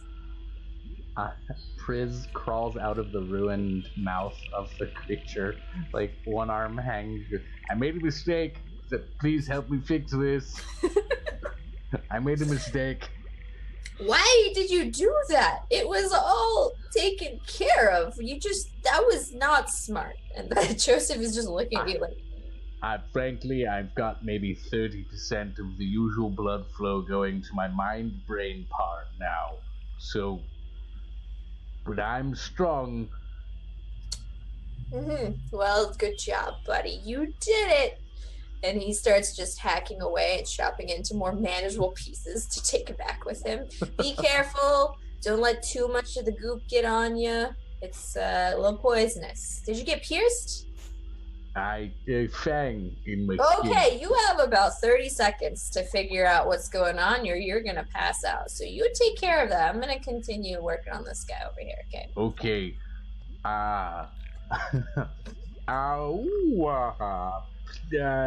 I'm in 30 seconds. I'm your problem. Because I don't know what to do right now. Slowly sinking to his knees.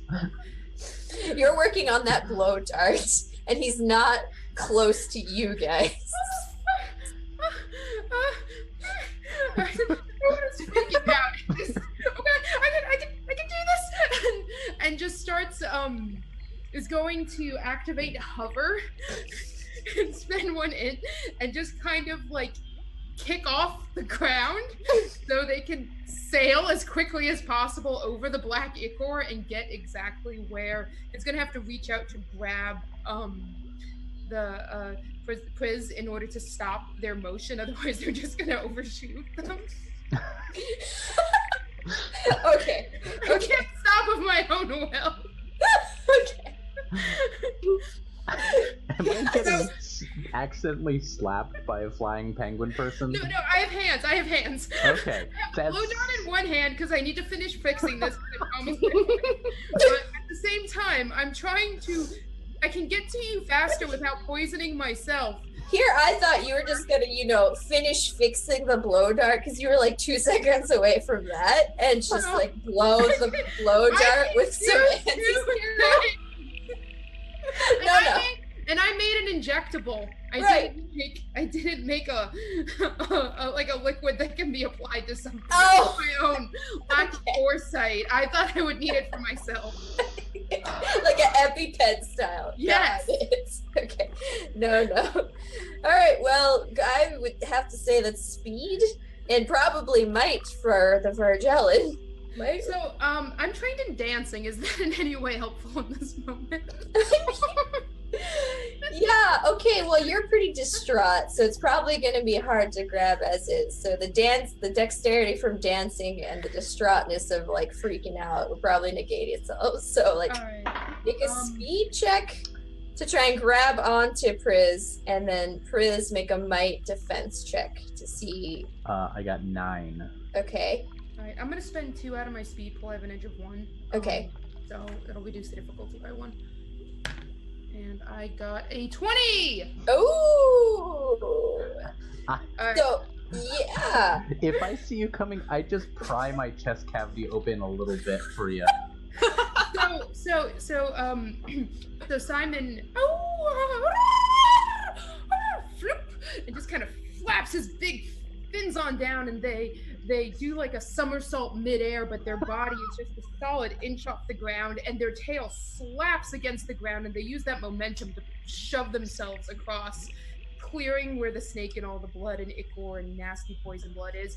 And they reach out and take a hold of Priz's shoulder and manage to pocket the blow dart and switch it out for the injectable and stab you in the open cavity.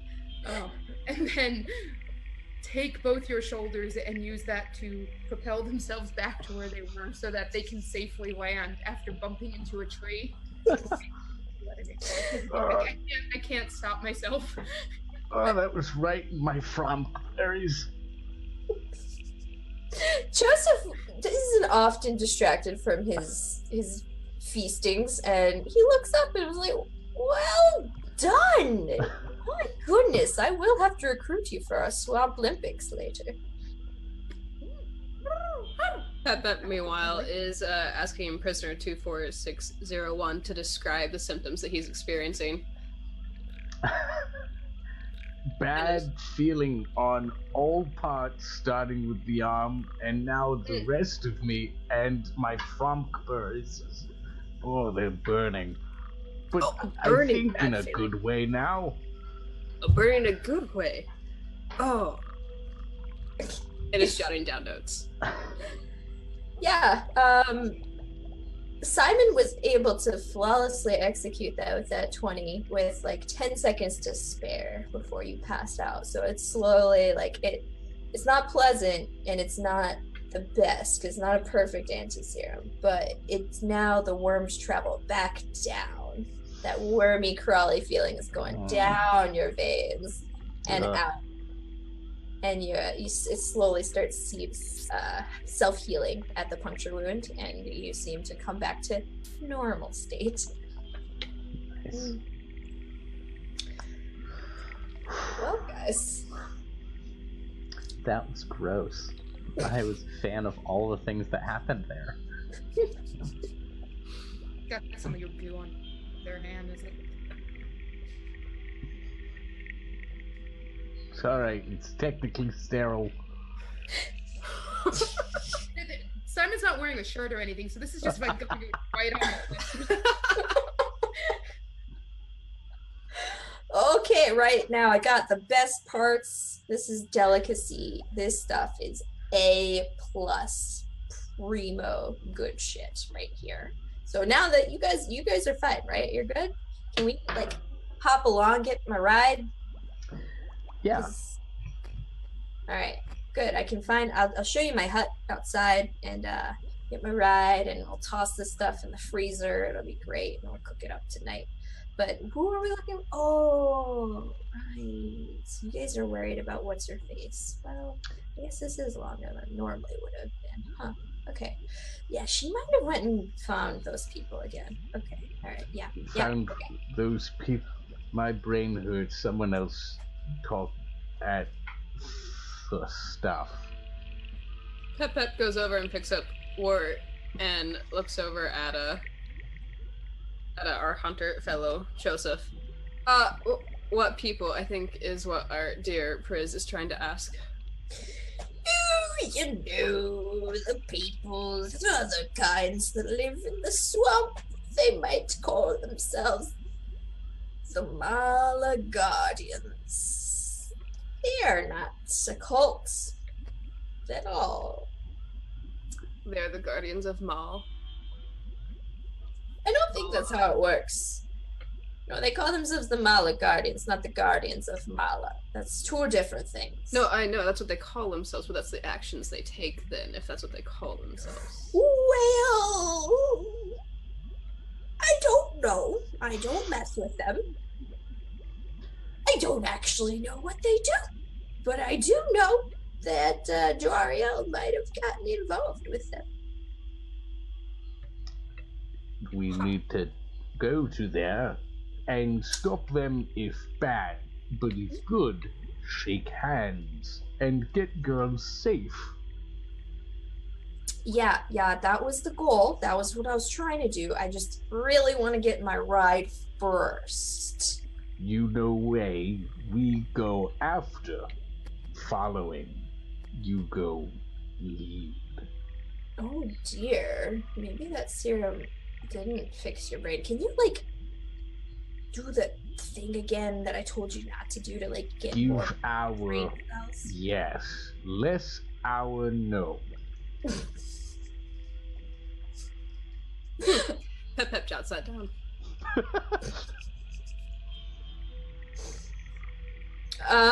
Simon, what would you like to be doing? Do you want to follow Joseph to get his ride? Are you trying to? I want to make sure that there weren't any negative side effects. I mean, is Priz back to 100%? Oh, I am very not 100%. Even after I used one of my recovery rolls as an action after we're done, and I'm still like maybe I'm not great. I'm not like gonna die, but I'm a little beat up. That's fair. Okay, but you're not gonna die, and that's good. Exactly. So I'll take a recovery action as well. Excellent. Pop that back into my speed. Sweet. No, I'm going to stay.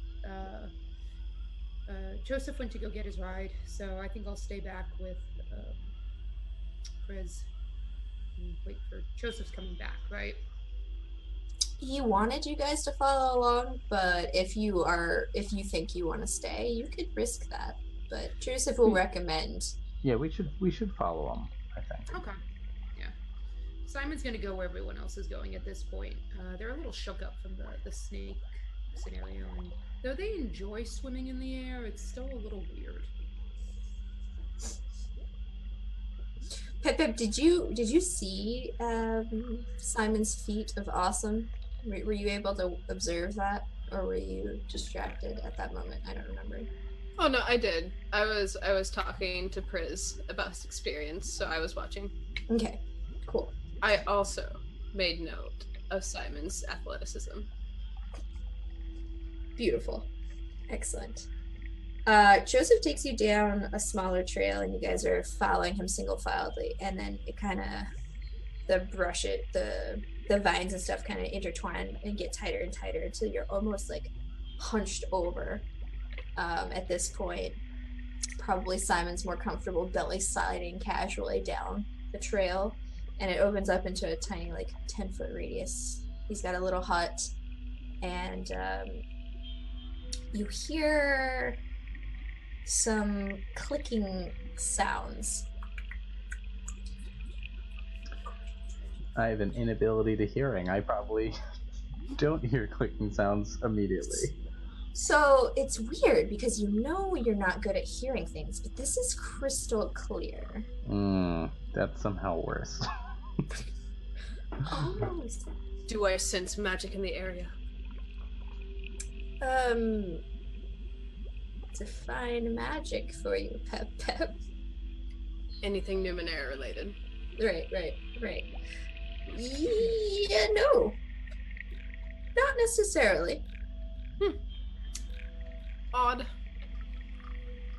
And Joseph is like, oh, finally, great. And he, like, slings his backpack, like, onto a hook by the hut door, and he's like, come on up, come, let's go. In around the hut, you see first one tentacle rolling its way around, and then another, and then another, and the real big octopus squid head, and it's like as big as the hut come around, and the clicking is really loud, and you start to realize it's not out loud, it's in your head. I've already killed one large creature today. Not sure can do two. That. Joseph's like, no. This here is Betsy to you.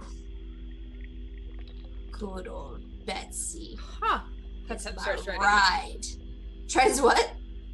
Pep starts writing this down. Oh, okay. Our ride is a giant octopus. That's fantastic. Yes, he rides this around all throughout the swamp, and that's why he is oddly clean compared to most people traversing throughout the swamp. That makes sense. And it is so perplexing to see this, like, octopus just schlumping all of its tentacles along and just having no problem whatsoever staying along the swampy areas. But it's a pretty smooth ride as you see him hop on, and he's like, this is the best thing ever. Betsy, so good. Makes the swamp life the best. You guys ready? You want to hop on? I But do. not yet. Did you hear that clicking in your brain? Yes. Well, that's the first sign. That's good. All of you hear the clicking in your brain? Yes. He stares at the bird. Okay. Well, I need you to find a space in your brain. Find your happy space. Think of something that soothes you, brings you down to your most zen state ever. Okay. No, don't speak. Just do it. Okay. Won't speak. Just doing it. Okay. So, all of you roll me an intellect roll. No. 4601, that will be at a disadvantage because you keep speaking. So you are clearly not full zen. I am going to spend effort. Oh no. Just gonna be like 10. That's fair. That's okay. I got a 19. Yes. Pep got an 11. Okay. Pep and Prisoner 24601, as you try to follow along with this weird old swamp guy, you commune with it, and it's almost like you turn the dial on an old school TV screen, and it's like you can hear the voice of the octopus, but it's very crackled, and you're catching like every other word. So you're gonna have difficulty like actually understanding what the octopus is saying. Okay. I've never talked to an octopus in real life, so I feel confident I can roleplay this. That's fine. We will get to that when we get there. Simon, it's like you have met your long-lost cousins in the swamp here. Inside your brain, you feel warm, you feel cozy, and this octopus is like, oh my gosh, you are someone new. You like water too. Oh gosh, this swamp is so gross.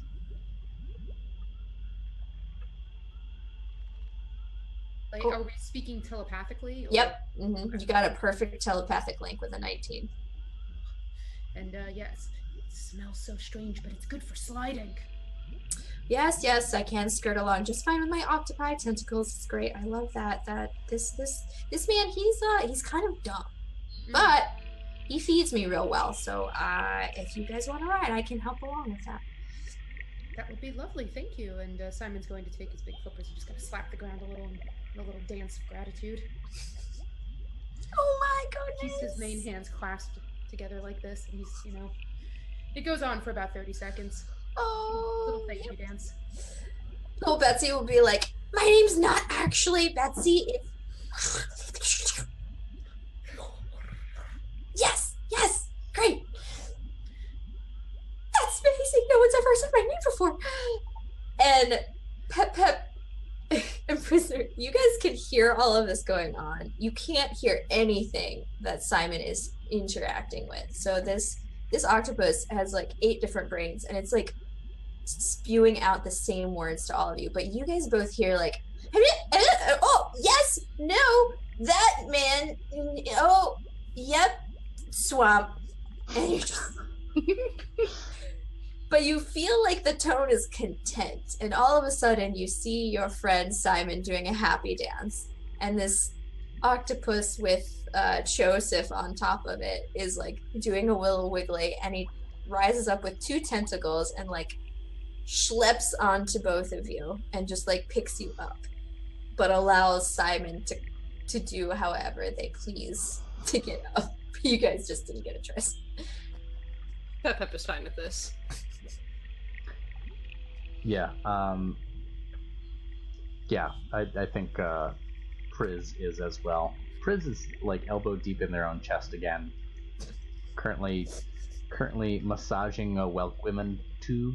It's like it's near their spine, so they have to get really in deep and help regulate the blood flow to their head again. That's beautiful. That will help you a lot. I certainly hope that goes for you. Okay. If you guys need to, we can take a break to pee or whatnot. Otherwise, we can power through it. Up to you. Sure. 5 minutes would be good for me. I will be right back. Okay. All right. So why don't we get there, and Joseph and his beautiful steed Betsy. All right. I'm gonna go ahead and jump us back to the rotating dice icon thing, which Marcy made, awesome. and it looks awesome. Yeah. All right. We will be back in like 5 minutes. Yeah. Hello, everyone, and welcome back. Or rather, we're back. You've probably been here all along, my loyal viewers. Love you all. Yes. We're back from the break. Bio break was needed. All right. So Joseph and Betsy, who, I don't know. Do you break Joseph's little heart? Do you tell him that your octopi hates Betsy? What do you want to do with that newfound knowledge of the name?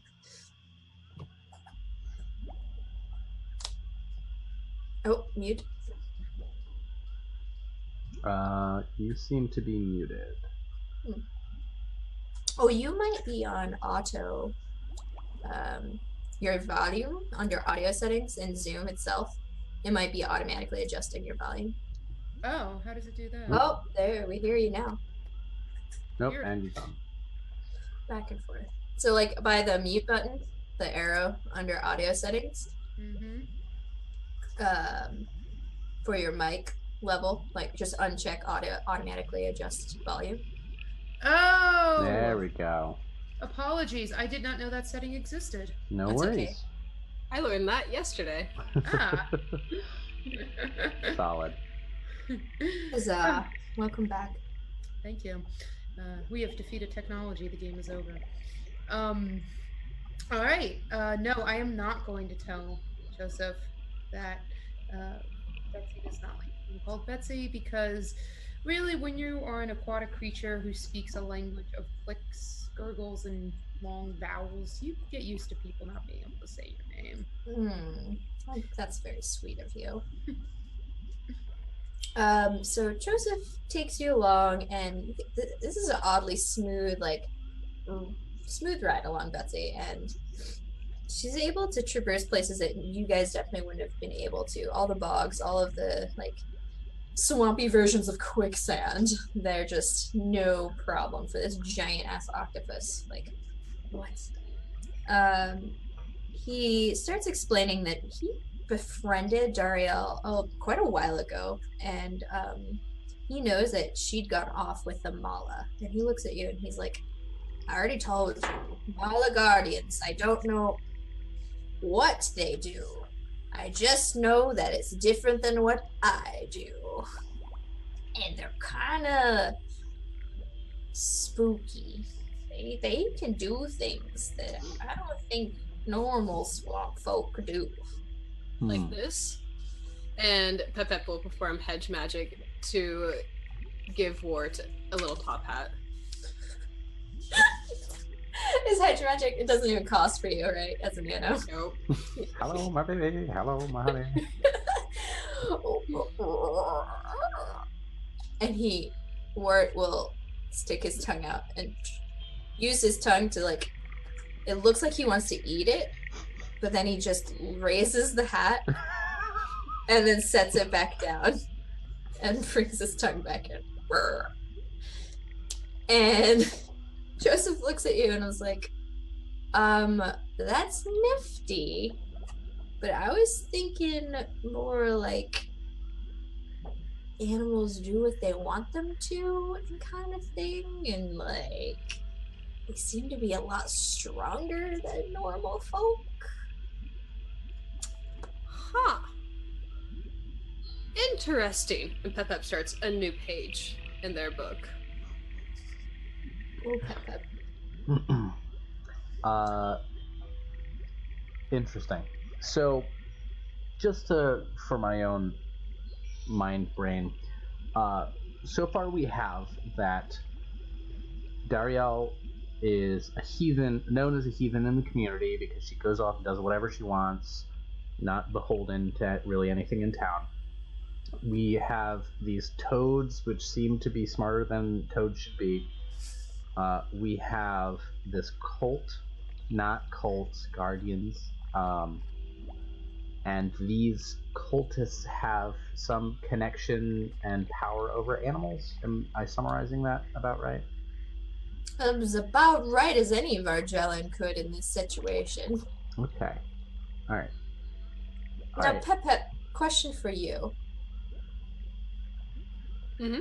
As a nano who seems to be quite specialized in detecting mystical magics, how does magic sensing for you feel? How do you detect it when you detect it? Typically, before I really hone in onto it, it's like a shift in the air, like almost like feeling wave currents through the air. Like a gentle breeze in the wind caressing your face? It'd be like almost like when you're in a swimming pool or the ocean and you hit a warm spot and then a cold spot. Kind of like I that, but don't in the air. swim, so I'll pretend to that's know right. what you're talking Right. about. Ugh. Okay, no, but I can visualize this. Okay, great. Pep. As you're traveling along, Joseph's talking to you about the Mala Guardians and reflecting upon Dariel, you get a rumbly in your tumbly, and the wind starts picking up for you. What direction do I sense this in? Does it like hit me on the left side, the right side? Like On straight on, right in your cheek faces. right in my cheek faces. Ooh. Mm-hmm.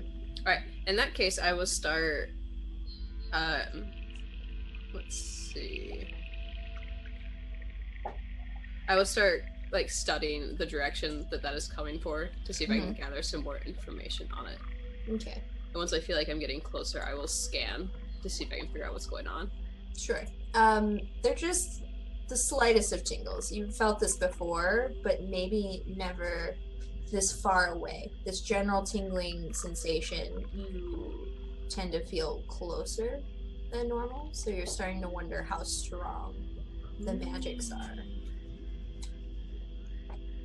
For the moment, Pep keeps this to themselves, but they are jotting down notes. Sure. Sounds like a plan.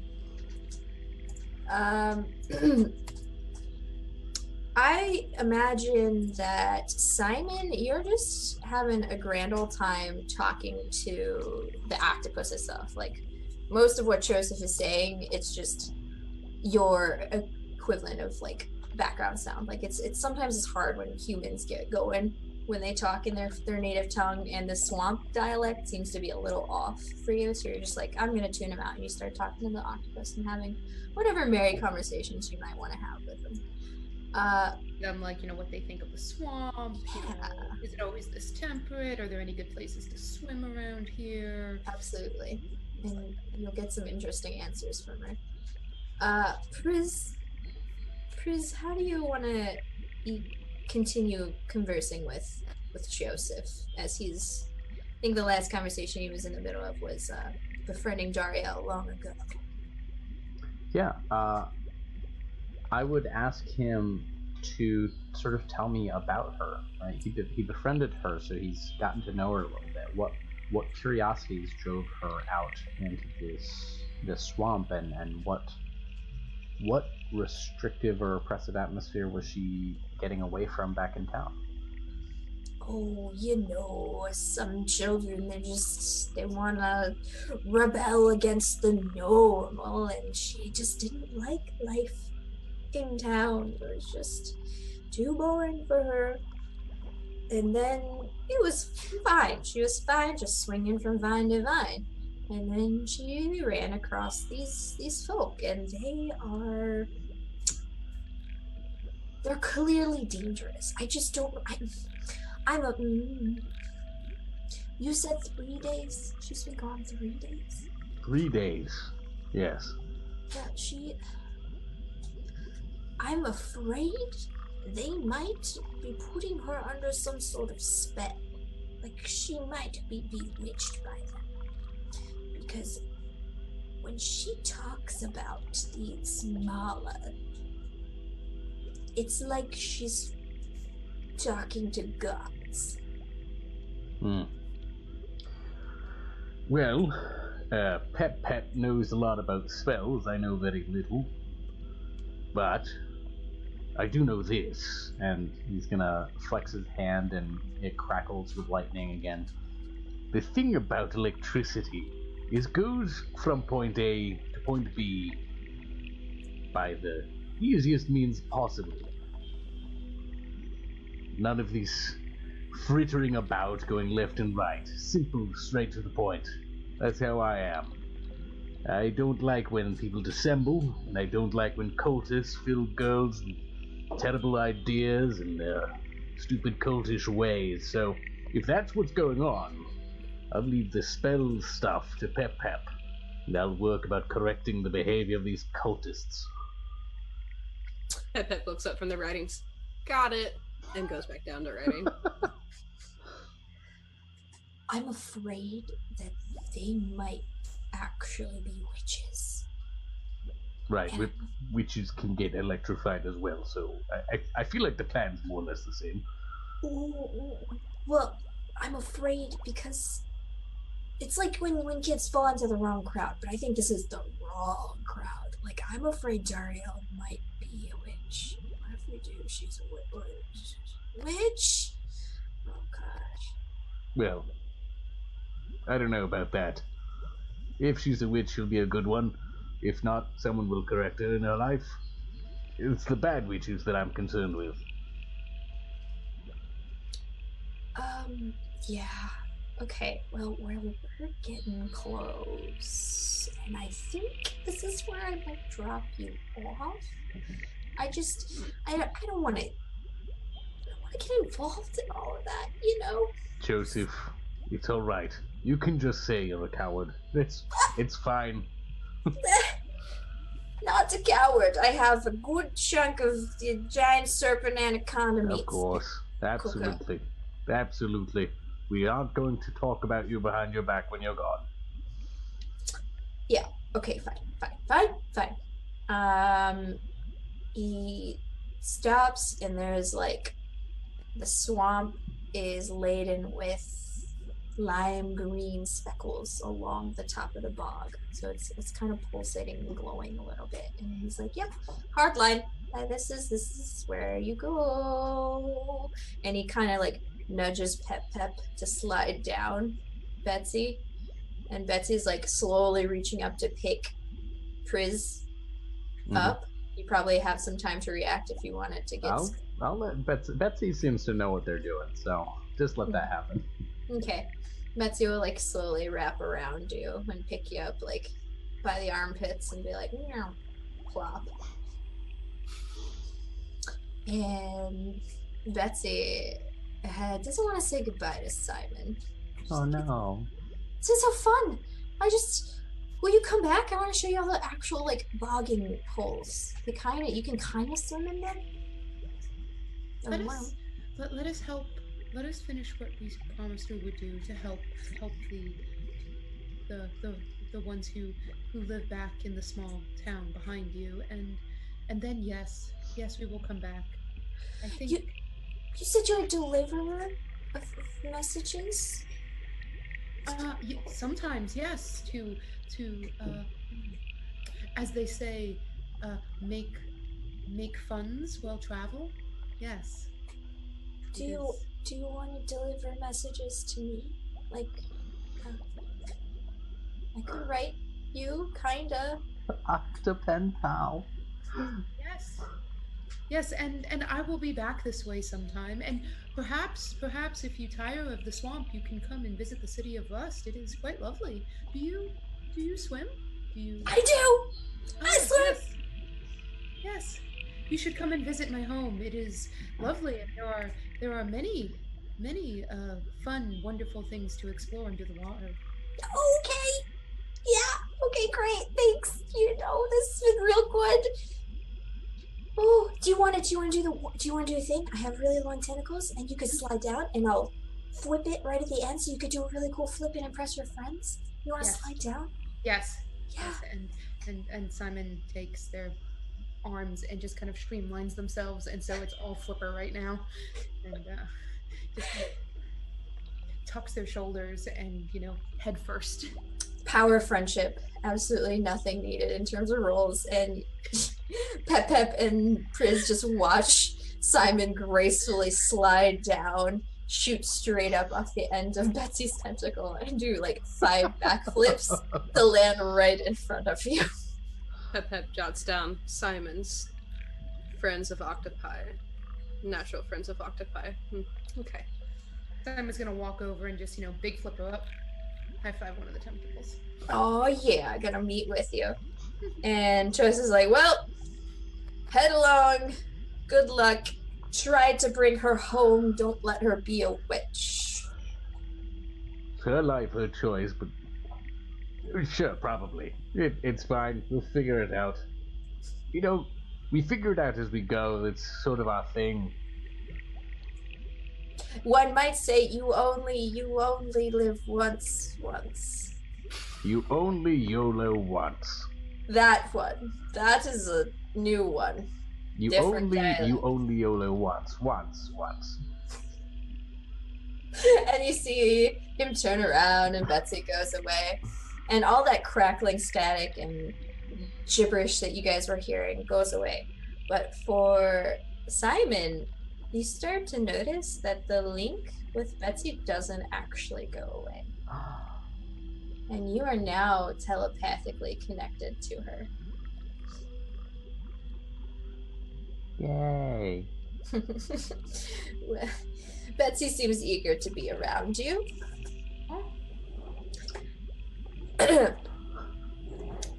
Okay, so there's no clear trail. You see the speckles of neon green slime, algae. You can't really tell what it is. It's not something you're familiar with, and that's about the only like indication. But like that takes a winding trail through. Just that the surface that's on is pretty squelchy. Like you're gonna have to wade through it, and it's not gonna sink. Like if you step in, it's probably gonna be like calf knee deep. Would it be possible to find stuff that's deeper and maybe swim in? You can attempt to. It's probably difficult. There's just chaos. It might take you. Okay. What do you all think? Because we've got two strong swimmers, and Pep can like ride either one of us. So it might actually be a good way to infiltrate if we find some deeper waters. But that also might take time and effort, which might be better spent just going in. Am I sensing this magical waves? Oh yeah, it's like blasting you in the face. It's like gusts of wind, torrential downpours. Excellent. I can take us in the most direct path. Okay, is there some exigency here for the magic part that maybe wasn't communicated to us by our magic Geiger counter? Yeah. Oh yeah. That's all. I'm like, I can take you to the most direct path to them. Yep. All right. How? Oh, I can feel them. I can sense them. There's strong magics in this area. It's like every time you talk, I know more and less than I want to. I jot that down as a note about. Yeah, okay. I'd be fine with going in directly. What do you think, Alex? Agreed. It seems sometimes direct is the most assured route, and we shouldn't run into any more snakes without Joseph to help us. I am also out of anti-venom. And if this magic you feel, Pep, is so strong, then perhaps they already know we are here. It's quite possible. All right. Well, let's go say hi, he says, flexing his arm, and his glaive bursts into more electricity. Wirt wants nothing to do with you at this point. Frizz is a no-go for Wirt. Frizz, we must have a conversation again about what the humans consider socially acceptable. I'm so bad at that. I know, as am I sometimes, but I have heard that brandishing a weapon is frowned upon. Oh, I will teach you what is socially acceptable. Pep has no idea. Usually they make people insanely uncomfortable. Oh, we're a great talking party. That's what we are. Actually, this is going to be great. Yeah. Inabilities and charms and persuasions. Inabilities in poetry and oratory. I kind of resent that Virgilin are bad at poetry. Like, yeah, I'm we're sure not you can public make speakers. a character that is against the grain of Virgilin kind. Mm-hmm. Okay, so Pep, one more question for you in terms of your magic sense. Mm-hmm. What in your travels do you think is the most magical thing you've come across? Have you experienced your Leviathan connection? Now, are you talking what Pep felt was like the most magical experience, or what was actually literally the most magical experience? Yes. Okay. Both. So Pep's most magical experience was when they came across their very first gargantuan Leviathan. They came across one. Oh yes, but they didn't interact. They just saw it in the distance and tried to trail after it and take notes. But then lost it somehow. How you lose something that big, they will never know. Mm-hmm. They were in the deep woods one day when they saw light shooting off something shiny. It was a dark and stormy night. There was no rain, but there was thunder. Okay, so you said that was the most magical moment to Pep, or the most magical moment of magic sense? We'll say it's both for the sake of the story, so it doesn't keep being drug out. It's just too long, too magical to experience. It was. It was a creature that was filled with Numenara, and of the Numenara, and with the Numenara. Okay, great. Well, as you guys muck along in the general direction of the most magical magic moment, and the gusts of wind are beating at your face, Pep, it starts to calm down. You start to attune to the magic sense a little better and more accurately, and it's no longer just super potent and overwhelming. And you get closer and closer, and you can tell that the swamp isn't... There's some sort of development here. You can see kind of spires covered in these vines that aren't natural. They're not trees. There's something is going on, and then you sense there are movements. There's movement happening, probably the next 30 feet or so, and it feels like maybe if you were an assassin, you had eagle vision, and you turned it on, you could see the trails of guards circling around a special place here in the swamp. So I dramatically raise up my hand to stop our party. Note the spires. Note the guards. They may have seen us, I don't know. Do you want them to see us? Slowly raising up the glowing glaive a little bit. I can let them know that we're here if you want to make an entrance. Being a learned being, I am a wee bit concerned. How much control do you have over that lightning? We are in a right? wet storm. Okay, answered. Prepare to be electrocuted. Just, don't shake hands with me for like 10 minutes after I'm done fighting. Build up a lot of static charge. Noted. So, in my experience, I've been called a witch, a wizard, a dark practitioner, very many things. That does not necessarily make you bad, just misunderstood. Right. So, our lovely 14-year-old young heathen here may just be misunderstood, as could these people. Or they could be evil fucking cultists. They could be. I am willing to hear them out, but I'm gonna keep in the back of my mind patterns the notion that if they control beasts and animals here in the swamp, I don't imagine it's that far a stretch for them to control someone else. So, I say we go talk to them, and if they turn out to be the wrong sort, we butcher them. Excellent. I'm not the best butcher. I've got that covered. Perfect. Okay. Simon. Are you Tell ready? me, what do you think? I think directness might benefit us more in this moment. Let us go and knock on their door, pillar, guard. How does one say hello to well, place without a door? What do we knock on? I believe you just raise your arm and just pretend is the polite method. Yeah.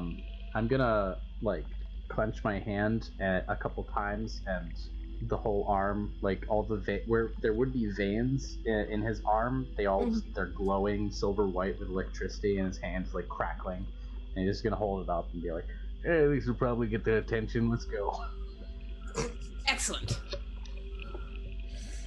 Now, would you argue that you were holding it up menacingly or warningly? How would this holding of lightning arm be? I'm not like holding it out like I'm gonna shoot it at someone. I'm holding it up like I'm like literally holding my hand up like I'm waving at someone, but my hand and arm happen to be glowing as well. So we're like at a rave, and like it's dark enough in this fog that it's just like whoop, whoop, like frames of your hand. Yes. Yeah. Okay. You know, Great. my glaive isn't raised up. I've got it down as I'm walking. Okay, so just so I'm clear, what's your goal? You want to engage with one of these guards? Yeah, I want to get someone's attention, sort of like announce ourselves rather than try and sneak in or try and fight our way in. Okay. The closer you get towards one of these guards and the guards like travel past you, the fog gets a little denser, and the spires, you can kind of see they're dotting in a circular, like a big radius, maybe like 100 feet across.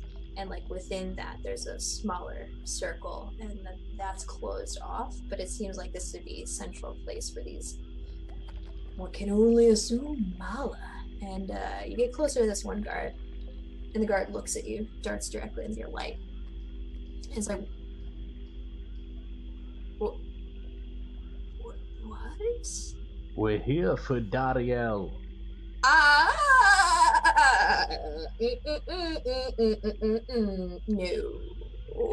No. Leader didn't tell us anything about this at all. Good, let's talk to the leader then. Nope, that's unacceptable. And all of a sudden she phases out from where you saw her. And go ahead and give me an intellect roll. Pep, you have... This is 2 steps easier for you. Okay.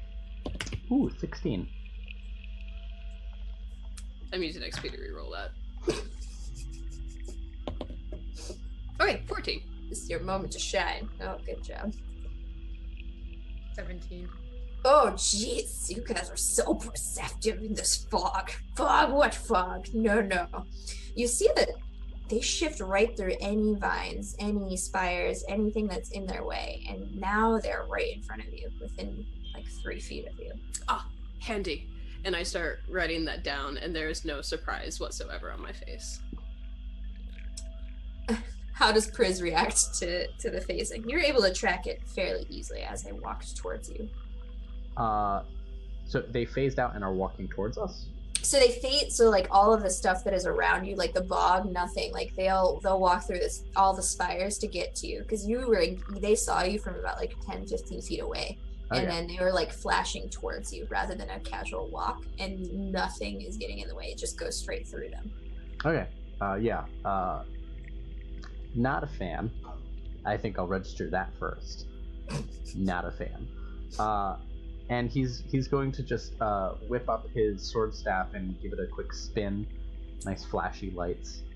You say, you didn't say when you're going to lead us to your leader, and don't get closer unless you want to get chopped. I do want to scan them, and since if whatever ability allowed them to do this was part of them or part of the surrounding area.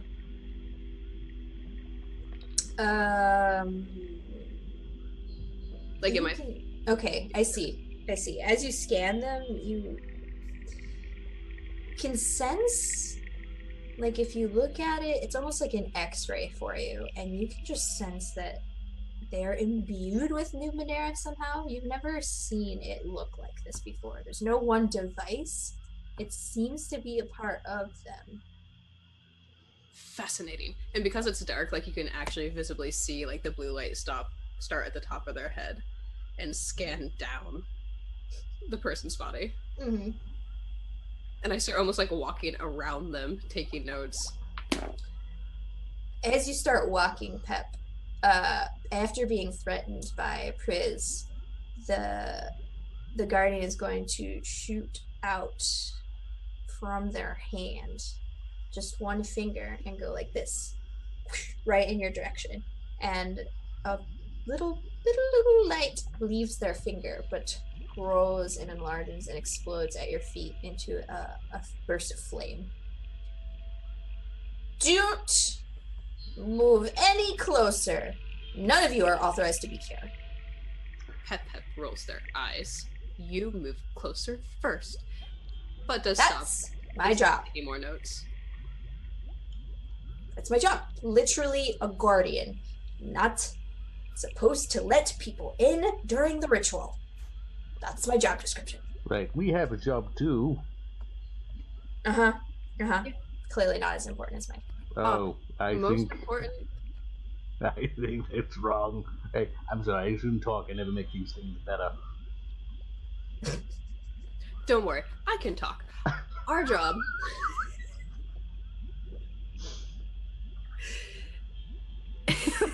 Oh, Alex. It's just stroking his beak. He's like, it's all okay. It's all okay. Is to find the 14-year-old heathen and see if she wants to come home. Ugh, and when do you ever start rating jobs in terms of importance? So I'm assuming she's that way, since that's the way you're stopping us from going. No. So, like, Pep takes a step to, like, the left and sees if they stop them from trying to go that way. And if they don't, they take a step in a different direction until they find the direction they don't. Playing Minesweeper.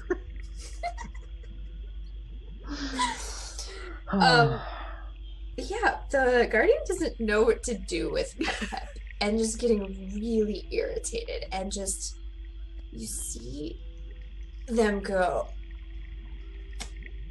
you can't, no, just this, stop it, you stop it right now. And I need you to make me an intellect defense roll. Oh, Ooh. I will use effort on this. Mm-hmm.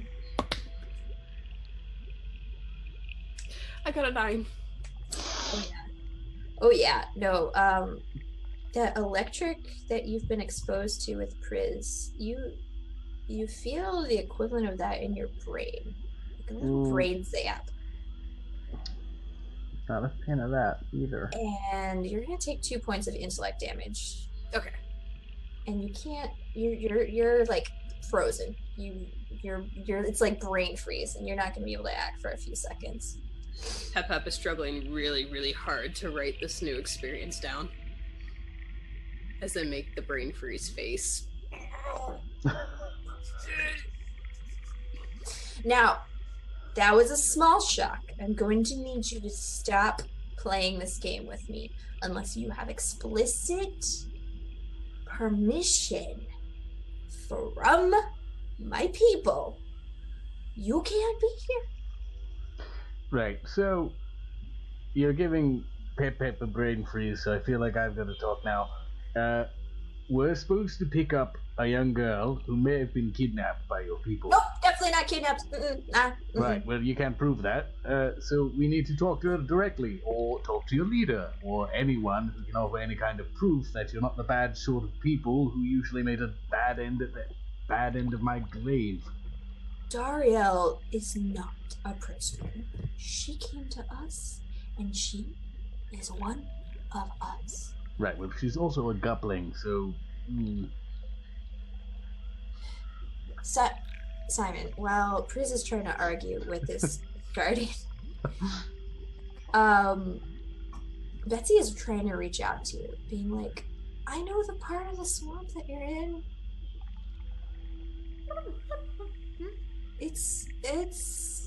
they're kind of weird and really strong. And the only thing I know is like the leader's name. And that might help you if you're running into them. They really value their leader. Ooh. Tell me, who is their leader? I'm saying, in my mind. Word. Looks like I'm staring into so, like, the middle distance. Yeah, exactly. I was like, how does it look when you talk to Betsy? It looks like this.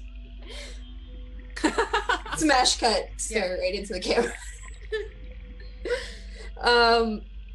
Betsy tells you that the name of the director of this cult, crap, it was what? I don't know, Whitnash.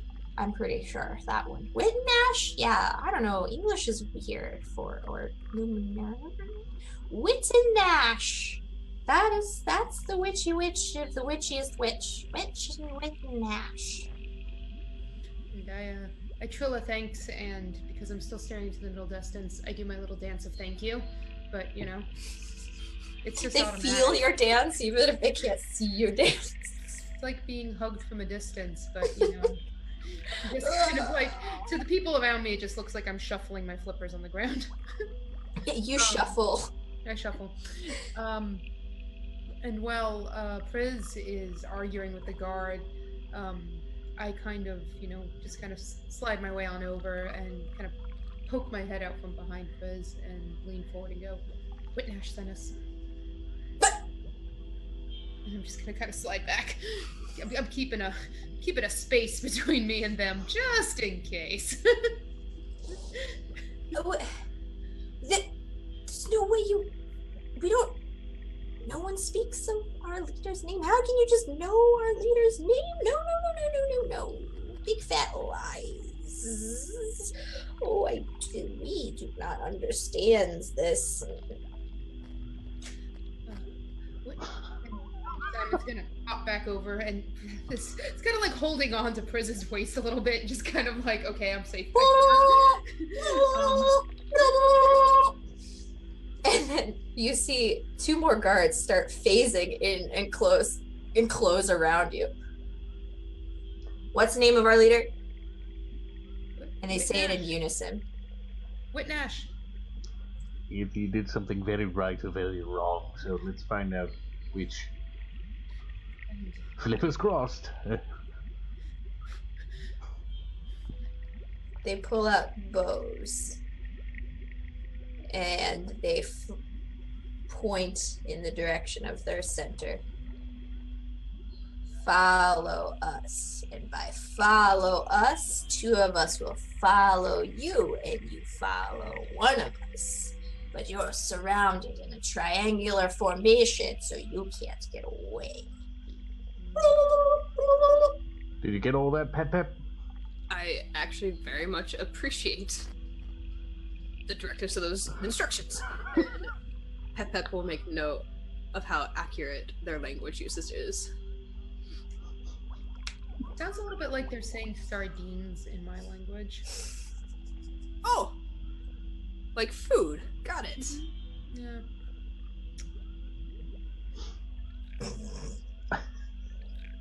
Sorry. Wait. No. Okay, sound is back.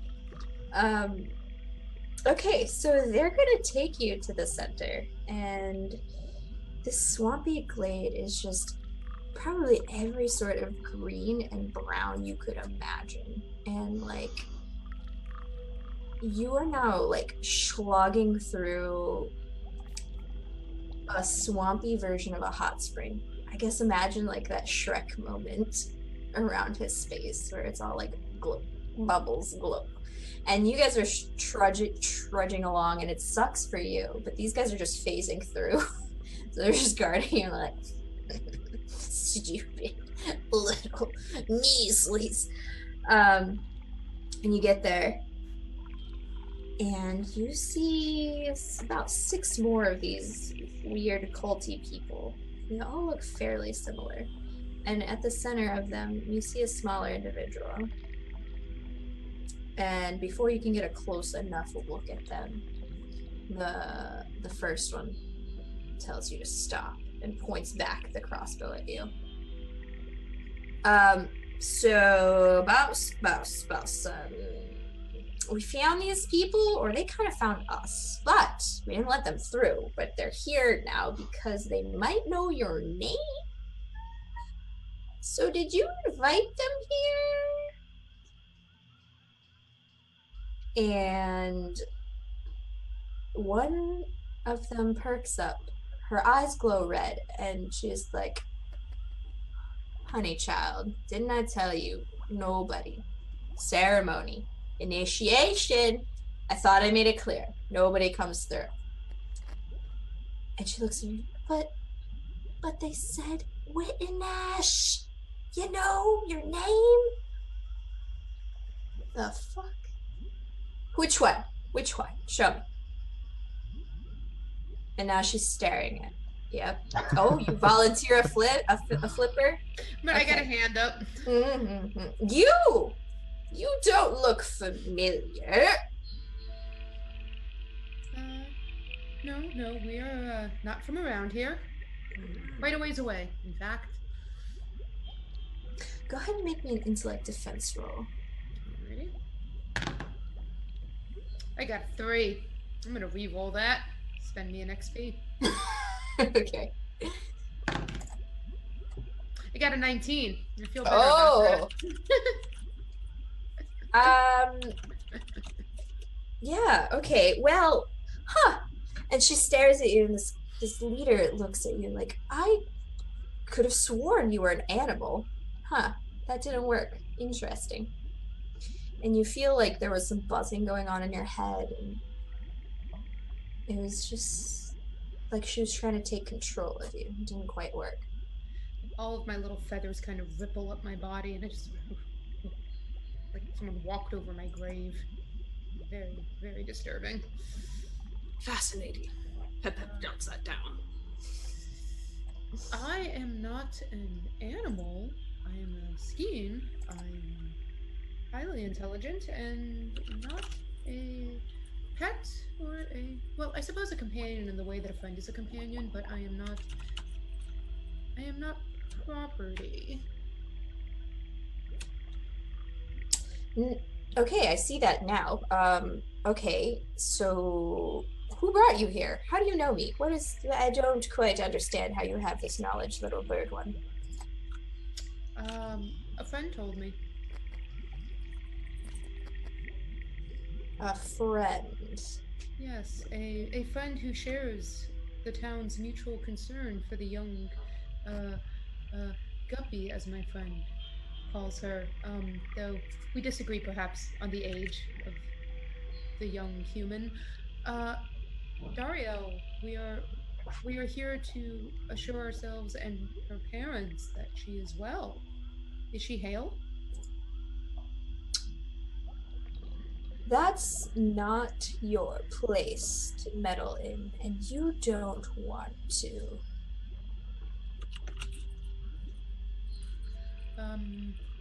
Might not be our place, but yes, we do. We do want to meddle. We are here. We are meddling. We are meddlesome. We meddle. You don't belong in the swamp, little one. The swamp belongs to us. I don't think my friend Simon has ever been presumptuous. I'm still writing, I'm not even looking at them. To claim ownership over an area. That's not how they are. Yeah, but it seems, what's a polite word for dumb? You don't own a swamp, it's a bunch of vegetation and water. You might have power, but that's just power. It's not entitlement to anything. And if you think so, well, I've got something to show you. You can actually probably see it. It's my weapon right there. Oh yes, your cute little stick. Got it. That's fine. It's real cute. She's a gupling. She may have strong ideas and a big old brain, but that doesn't mean that any of her whims should necessarily be seen through to this kind of finality. She may now this is where we do differ. She may be old enough to make this decision for herself, but I do not like what you tried to do to me, and how do we know you did not do that to her? Oh, which one? I don't control people, especially not my own kind. I connect to all animals. I can charm them, have them do my bidding. That's fascinating. What kind of animals? The animals in the swamp. All of them? Every single one. And how many at a time? Is it? Or do you use all the other people to more than one? She zaps you, and this one is stronger than the guardian zap. So you are mentally, like, in mid-sentence, this is jolted to stop. And at the same time, she, like, waves her finger, and poor little Wirt is like, and just hops away from you and hops onto her shoulder. Interesting. How long does it take for me to snap out of that? Like 10 seconds. Okay. Once I do, I will attempt my abjure creature to take control of Wart.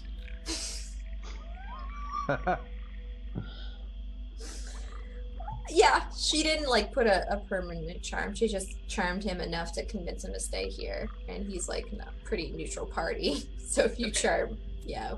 How does your abjure creature? I brain freeze face. I'm like, oh, snap out. I'm like, okay. Well, you guys are good at that. I'll have to learn that one. And I lock eyes with Wart. Like, and then the runes flash and glow. And my eyes start to glow blue. And then I just say, Jason Funderburker, come here.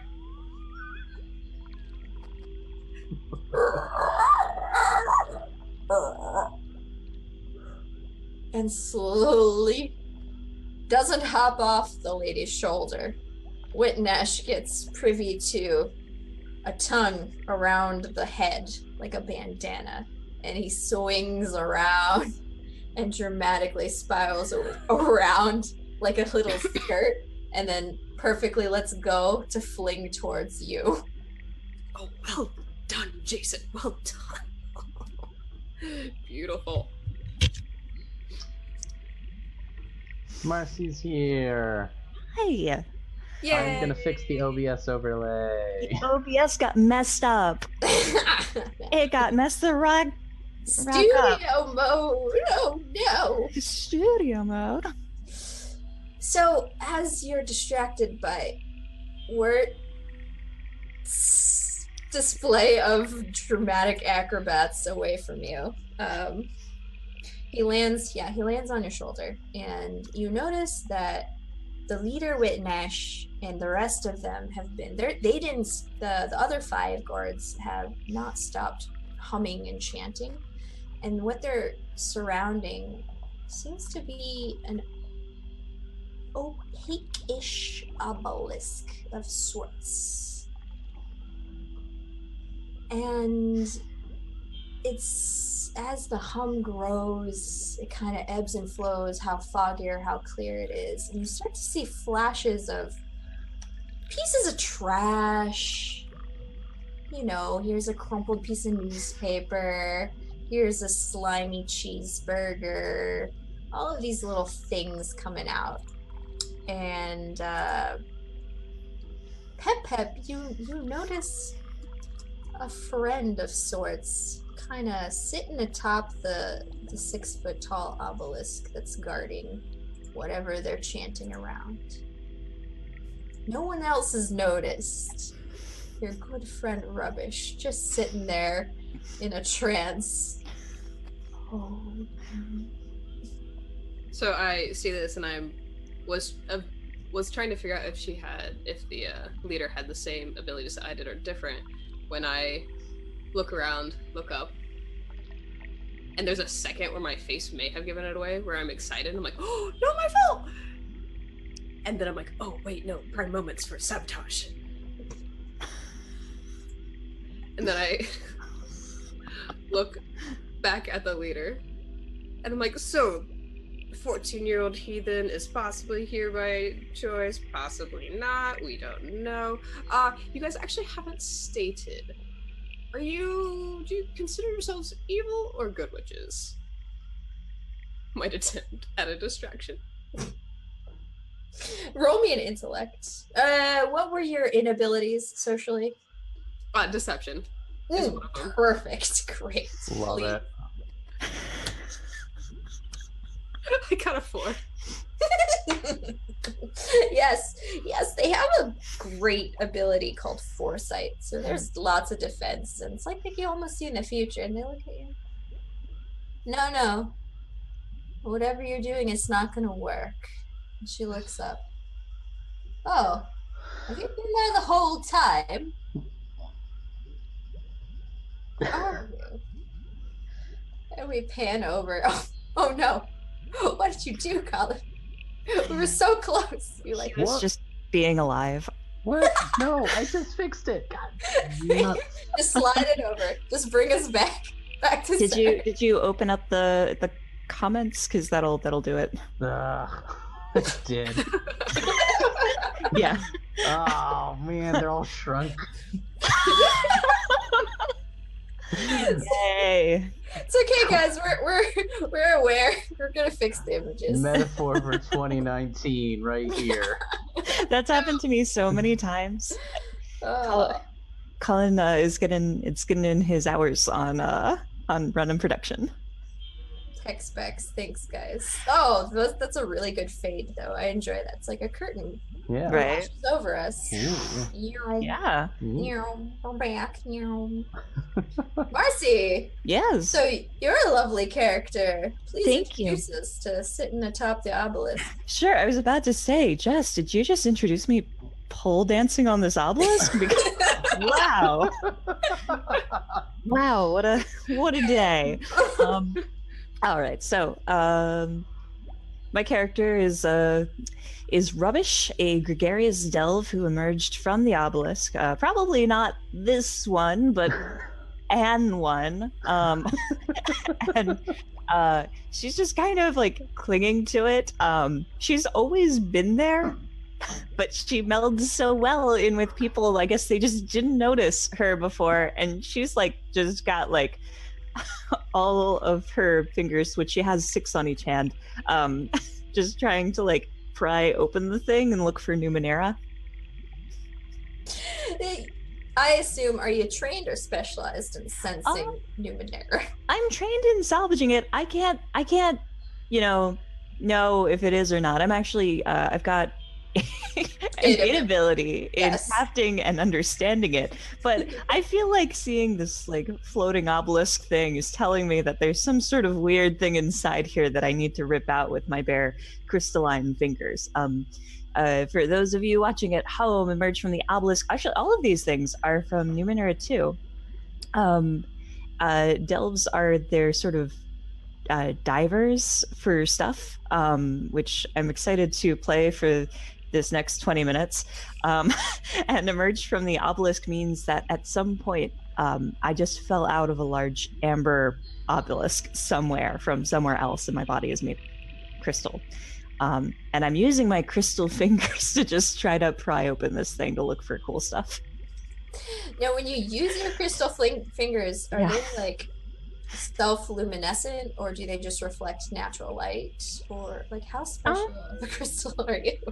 That's a really good question. I was thinking like no more luminescent than I am normally, unless I get a some sort of mutation from using these things wrong. Again, maybe. I don't know what happened the first time. So just like regular sort of light refraction going on here. Okay. Pep, did you have a mental link? Was that part of your background with Rubbish? Oh, no, I had schemed that I might be able to, that they might be a descendant of Leviathan enough that I might be able to control them too. Right, Tally. And I went to enact that, but it didn't work out, and I thought I had accidentally banished you to another realm. Oh, nope, I'm here, but Billy Joel played for a while. It was a little weird. Perfect. Pep is so relieved. My body acts like a superconductor because being kind of a precious gem is still a metal, oddly enough. Well, Rubbish, you, amidst all of this chaos, would be one to sense that there probably is some sort of fascinatingly metal tree nearby Mhm. that would be worth inspecting. But that's neither here nor there at this point, because Okay. you, what kind of attacks / abilities do you have? Quick rundown. Oh, so I just made Rubbish Pearl from. Oh, great. Great. So I've got a scimitar that's hanging off of my skirt. Love it. And I'm trained without armor. Actually, one of the things about Emerge from the Obelisk is that you're supposed to have all your speed defenses lowered, but then I spent all of my delve stuff on them. So now I'm a crystalline warrior who's very good at talking to people. No, they've needed that this whole time. Where have you been? Well, you can sense that there's someone inside of the obelisk. Oh, a And it's- person. Yeah, as you yourself, Rubbish, are surrounded by these cultists. I don't know. And they're humming, all except the leader. The leader was the one involved. So, like, right now, they only have the power to phase the obelisk in and out. So they want to keep it solid, but right now it's kind of warping between realities. And so, yeah. And you can tell that there might be a teenage girl inside of that obelisk. Oh. Simon, what would you like to do at this point? Well, after what the leader did to Simon, what Whitnash did to me, Simon really wants to make sure that this young woman is actually there of her own free will, and has not been tricked or manipulated into something she doesn't fully understand. So do I know, can I tell where the girl is yet, or is it still kind of a mystery? Oh, actually, can I use a cipher? Please do. Nice. I am going to use my occultic crystal to tap into the data sphere's knowledge and learn the answer to one question, and that question is, where is Dario? Okay. So, out of the blue, this penguin is just going to smash a crystal into the swamp bog and let it. You thought you were supposed to break it, so you threw it on the ground, but the ground is all soft, and you just see it sadly sinking down into the bottom. And you're like thinking as hard as you can, where is Dario? And the data sphere somehow clicks on a little bit, maybe not as crystal clear as your connection with Betsy.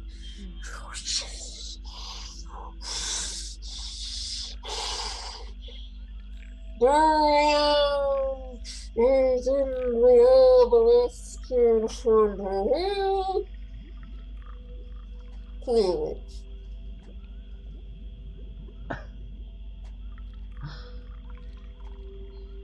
That was the question you asked. That was the answer you got. I'm gonna turn to Whitnash. Whitnash, why is Dario in the obelisk? This is part of our ritual. She is to become one of us. She is one of our sisters. She belongs with the Mala. What is the Mala? We are blessed with the powers of the swamp. Every so often in the generation, we are born of the swamp people. The boring ones you've probably seen, who probably sent you here. And Dariel is one of us. Genetically superior. Nope. It's not a thing. You still haven't answered. Are you evil kind of witches or good kind of witches? I'm getting a very evil witch vibe here. Pep kind of looks at you and goes, well, I mean, the villagers are kind of dumb. And if this is just where the smart swamp people go. Just because they're smart doesn't mean they're good. And just because they're dumb doesn't mean they're bad. Are you trying to take? You're interrupting my Yes, very we're having important a sort of ritual moral quandary at the moment. to try and define the morality of the. Yes. Okay, and you're raising your hand, and why are you up there still? Actually, I've got a question because I've been here clearly the whole time. I do have an ability called Getting the Word where I can spend an hour with people and sort of get their opinions and feelings on things and rumors and stuff. And I was wondering if I could use that as a sort of a linchpin to make a roll to see how consensual this is. Yay. That's all Like- we've been trying to figure out is the consent part. Like, wow, what a clinch move here. Right. To win. Yeah, I would say there's no time like the present to act. That's valid. Yeah, you go ahead and roll for funsies. Tell me what you Rolling for funds. It's like I'm gonna spend a level of effort on this Oh, as hot well. diggity. It's great that I did, because I got a 9. Okay. That's it. That's the one. Just enough with the Oh. powers of friendship and The powers of friendship. effort applied. You are aware that the time spent in the obelisk is longer than Daria was promised, and she is the epitome of a 14-year-old teenage girl and being really irritated. But she went in there on her own volition. Okay. All right. Thank you. So yeah, when they ask me what I'm doing up here, I came from one of these. And I show them my hand, which I guess would be a little bit translucent, the color of amber down below. Fascinating. Wow. What are you people? We're here to take her back. I'm an obelisk person, and if you also came from obelisks, I don't think you're doing it either right or you're half-assing it. You know, one or the other. No, we don't come from obelisks. We use this one in our ritual. Right, so why, if you're all so superior, why didn't you make the dumb village better rather than come out here and do this weird stuff by yourself? They didn't want our help. So? I'm gonna slide down the obelisk now. Yes, please. There's been so much sliding in this game.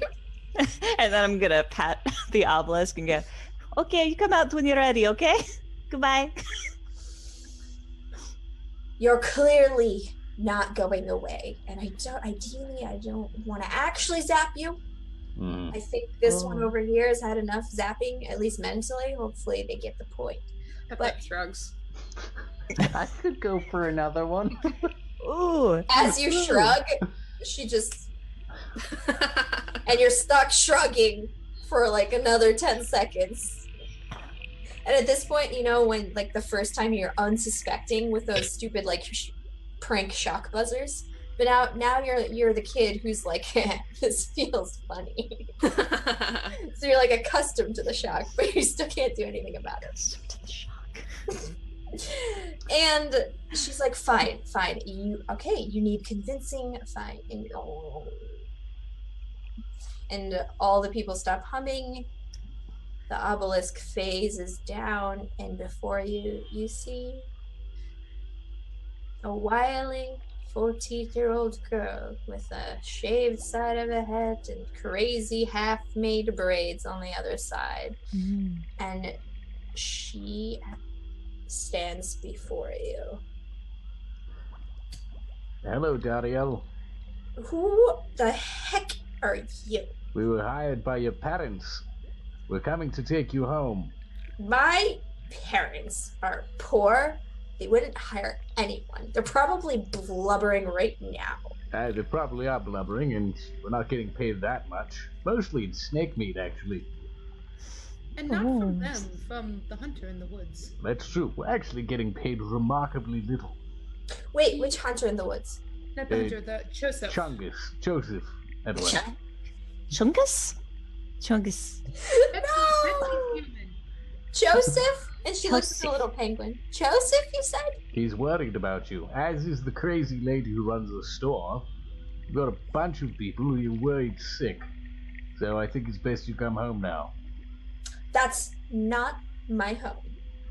And Right. those people, there might be a couple people there that are cool, but like not cool enough. Not like these ladies. These ladies seem... It's a Awesome. polite way to say very mean. I think you mean super heckin' cool. I don't know. I've got an electric glaive and my hand glows sometimes. I can't keep up with what you kids find cool. I'm not a kid. Okay, coupling. I'm sorry. I'm still learning the language. Look, Isn't that ritual supposed to be over? Aren't I supposed to be like a mala or something now? And she stares at Wit and Ash. Well, it seems like they actually weren't going to make you one of them, I think. They're just using you to power something, I assume. I don't know. I'm because still learning this. I'm taking notes. yeah, you seem to want this very badly, which makes you easy to manipulate. Just an observation. What? No, they promised me. I've been working with them for like years now, and this is my time. I'm grown. I'm an adult now, There according to their culture. The coupling is No. Can a Let's see. goblin do this? And she tries really hard to do the same firebolt out of her finger, and it's just like a cute little like flame. Yes, that's exactly what most couplings do, actually. One of my daughters would always try and slap me in the face with her little fin anytime she didn't want to eat her dinner. No, the ritual's supposed to be over. You guys interrupted the ritual. It's not done. I'm trying to prove my worth and use all the powers. And Since I was here the whole time, are we in the steadfast right now, or are we out into the beyond? You're still part of the steadfast. It's just Oh, okay. hick country town swamp Gosh. glades. No wonder she's so privileged growing up in the steadfast. I'm gonna I'll just be like, she seems fine. Did we interrupt the ritual? I thought they kept singing. Well, I mean, obviously, it doesn't matter if it's interrupted or not, otherwise they wouldn't have stopped it. You Yes, said sir. something about worth, Gupling. Do you really think power is the same thing as worth? The way I see it, it's not about what you can do, it's what you do. And this lot is sitting out here in the swamp doing very little. But if you applied yourself back home, maybe it would be a lot cooler than it is now. You saw the village, right? Like, you probably took like 10 minutes to go from one side to the other. Like, it's a teeny tiny heckin' place. Like, we had to climb up trees to go to school. How cool do you Looks think? around. Yeah. It's like, so you decided to live in a swamp. You know, you could just go to Key and see a real city. That That's might also be cool for you, but it's in my blood to stay here in the swamp. And It's not a thing. It's a lie. It's You're a lie. oh, Quite why are we possibly, I engaging haven't with this figured that one out on yet. her terms? I mean, what is reality? I'm gonna step forward and just be like, Come on. We'll take you back. You can ride a giant octopus. That'll be fun. Are you trying to like coerce her physically, or just trying to like convince her? yeah, I'm like not physically. Yeah, I'm just like walking up next to her and like shadowing my arm around to like, Body Mine. language is important. Yeah, great. yeah, Please make me a persuasion roll. crap. That's Um, right. I'm gonna. You have your I'm- friends around you, so like if someone wants to justify being an asset, they can. I mean, I can try and justify as an asset as I am also talking to her. You're also a hindrance. You suck. But I don't know how much of an asset. If I'm within immediate distance of two of my party members, I act as an asset. I'm a people person. Yeah, I'm Yeah, also going to spend effort. Really inspiring to be around, you know? I can Okay. do that once per recovery roll. Brilliant. I hope it works for you, because you have upset her. Net Colin's 20. Doing a nice dance. Ooh, you regain your effort back. Oh, that's good, because I that's only fair. have 3 points left.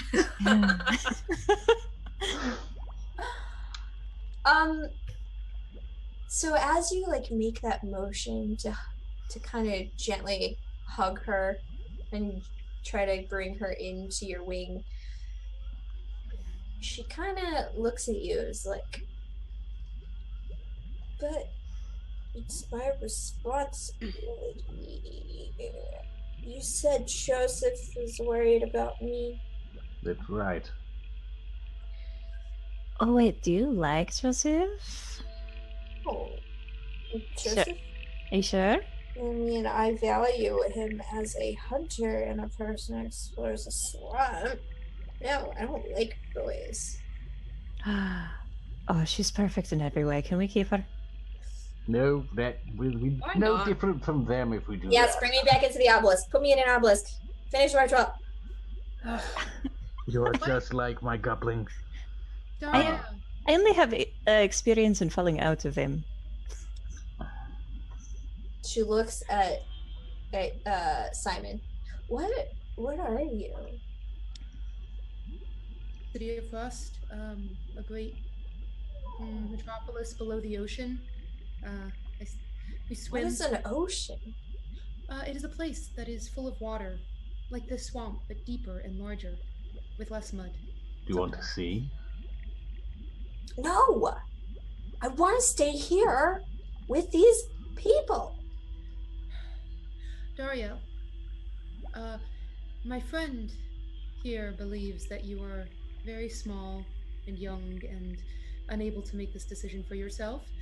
Were you my child's age, after 4 or 5 cycles, then you would be well on your way to constructing, and hunting, and building and crafting so many wonderful things. And you would be off, and I would worry, but of course, it would be fine. We are clearly a little out of our depth here. If you finish this ritual, will you then come home, perhaps, and let your you call them parents, yes? You only have 2? Yeah, I guess, technically. Okay. So yes, the two who are important to you, the ones who made the egg and nurtured the egg and made you, they would probably very much like to know that you are okay. And well, the ritual should not take much longer. You were in there for very long, right, Whitnash? And Yes, please. Can we? Okay, fine. Why did it take so long, Nash? It's an important ritual. It is awakening all. Dariel, it is important to ask these questions. Lest you end up at the bottom of a ditch somewhere and, well, dead is dead. While this is all going on, Pep would like to study this obelisk to see what it's actually doing. It had phased down. Like, it was physically there, and now it's physically not. The problem is, like, I want to know what this ritual was going to actually do to her, and I have no way of doing that.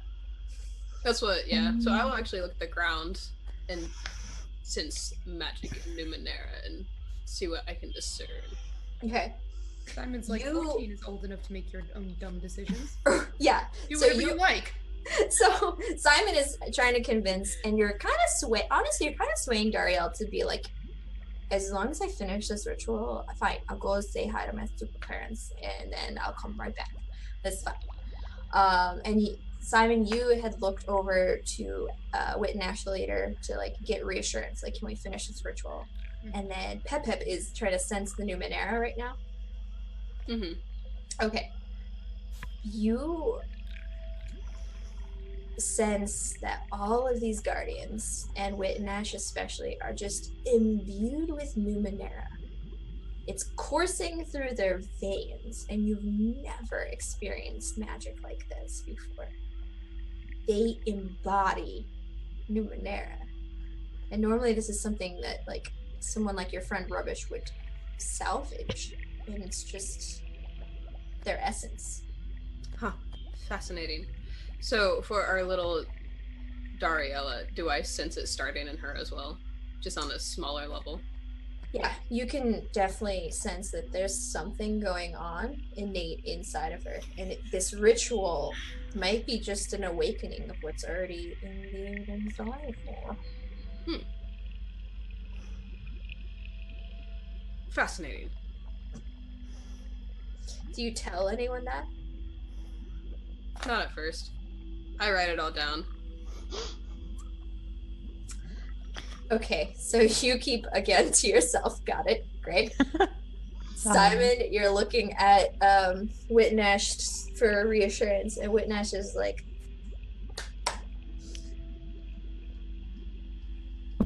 and a tattoo of a third eye phases onto their forehead.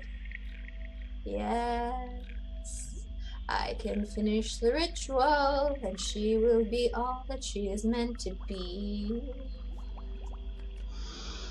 When this is finished, can she leave?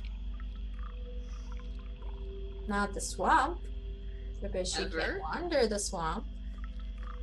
She can't ever leave the swamp. No. What happens if she were to try? Have you ever been tied onto like a leash? I've tied things to leashes. Okay, so if you've watched your little pet try to leave the leash and get yanked back, you're permanently tethered. But none of us want to leave the swamp, so why would we even care? Oh, I'm just curious. And I jot all these notes down. Pep Pep. Yes. Speaking out of the side of my mouth so they don't hear us. Oh! That's how that works. If I were a super powerful Numenera underneath the swamp that needed to be protected by generations of people, would it be possible to manipulate the genetics of a community to occasionally produce these guardian types, which could then be slaved to my systems? Most likely, yes. I've seen it once before, but not quite like this. Yep. Just checking. I think I'm starting to get an idea what's happening. In fact, if it wasn't inhumane. I want to take Dariel aside for a second. Just for a moment. And be like, I'm going to prep her for a second, okay? I'm good at obelisks. Okay, fine. Tell me. Okay, so you're 14, yeah? And it's really nice that you wanted to go inside this obelisk and become one of these really cool people.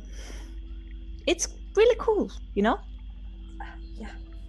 There's really cool things out there that you can explore too, right? Like, there's the beanstalk. You can go up into space. You can see the Earth from way up high. You can travel across the wastes. You can find the moving city. Have you ever heard of this before? No. It's a giant city that moves on legs, going throughout the kingdom. Steadfast and beyond. Like, wow. If you finish this ritual, you will never see those things. I mean, I didn't know they, like, existed until right now. And you're kind of heckin', like, blowing my mind. And it's kind of our fault that I know about them. So, like... But let me tell you, if you don't finish this ritual, it looks like you can already do a little bit. That's going to help protect you. Why not come with us? See the world. Why do you have to live in this very small swamp with these people just because they're cool? They're not cool anywhere else but here. It's true, and I'm a fish man. No, I took her aside. Yeah, you're not part of Yeah, this is a private me and a 14-year-old girl talking. Okay. Same thing. But, like, okay, but yeah, that sounds cool and all, but my parents would never say yes. That's why I left. Oh, but if we rescue you, I don't know. We seem to be pretty okay at doing the searching around and finding things, so maybe they'll say yes if we are here to protect you too. Build sort of a traveling, I don't know, community like in Numenara 2, TM. Hashtag not a plug. Hashtag not a plug. We are not affiliated. Like, I guess. So, But first we have to get you out of here. fine. You know, you're very young. If you were a little older, I know this is completely your decision. And if you were a little older and maybe had seen the world or had a chance to see the world, it'd be all about this for you. You're 14. You have your entire life ahead of you. Ugh. You sound cooler than my parents. So, like, if you think you could convince them, then, like, maybe I'll go with you. I crack my my knuckles, which sounds like crystal tinkering against one another, like crystals just colliding. And I go, I can convince a lot of people to do a lot of things. That was so awesome! You, like, made a melody with your hand! Yeah, it's just my joints now. Okay. Okay, fine, I guess, but, like, I don't want to disappoint anyone. I don't want to say no to Wit and Nash. I'll say no to them for you. Oh. Okay. Okay, and I'm gonna turn around and then be like, she actually is very tired after this long day of being in this ritual that took too long. So we're gonna go now. You're just gonna leave? Yeah. Daria, after all we've been through, you have so much potential. You're probably gonna succeed. I snap my fingers and like draw her back to my eyes. No. You talk to adults now. Mm-hmm. We're leaving with her now. You will always have a place with us. And I turn to her and say, that's true. So see the world and then come back if you feel like it. Guess I could give it a try. Guess. Okay. But that dude over there, that one's kind of creepy. Oh, sappy eel Still man? trying to, like, practice it. No. Which one? He just is dumb or something. Like, Oh, yeah. that one with the book that just keeps writing notes. Like, that one's weird. Oh yeah, I definitely knew who you were talking about the whole time. He's okay. You walk on this side of me. He'll walk on the other. He's fine. Okay, but, like, what about the penguin thing? The bird? That one's cool. Yeah, he's very cool. Very cool penguin man. He's good. No? Let's go. Cool. Okay. I'll see you later. Bye. Nash. I always love you. Fade out. And you guys, like, are just plodding along through the swamp, all nasty again. I was gonna ask Betsy to come and give. Yes, please. Do you make, like, a whale call?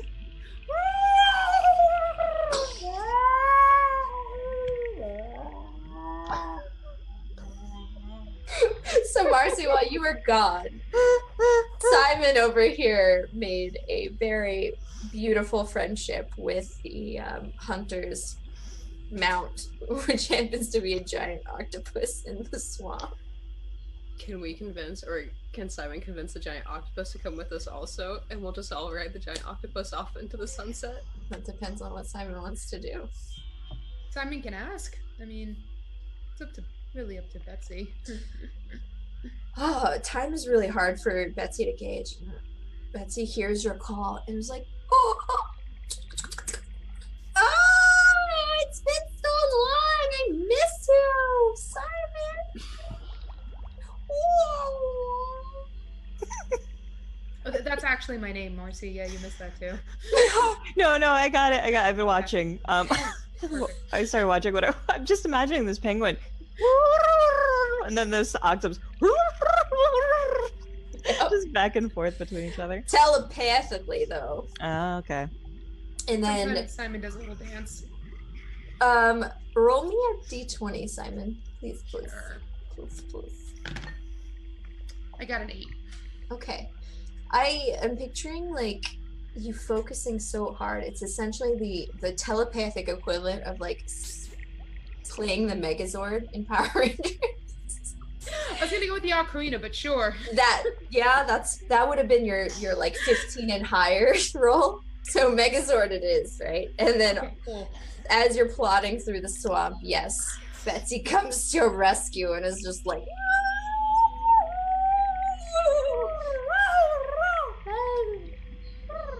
and just comes and like nuzzles you, like boops you. This giant octopus is now ready to do your bidding, just happy to be around you. It's just happy to be here. Very politely ask if she would mind giving my companions a ride. Yeah, you guys are so slimy. You don't need to be in the swamp anymore. Clearly, this is my expertise. Let me take you home. I'm gonna activate hover and just hold on to Betsy from the side. Oh, yes. Just kind of like 2 inches off the ground. Yep. Betsy precariously offers a tentacle and a suction cup and is hoping that you'll take it in a high five as you hover along. Yeah, I kind of just, take it in both hands, like doing like one of those. Like,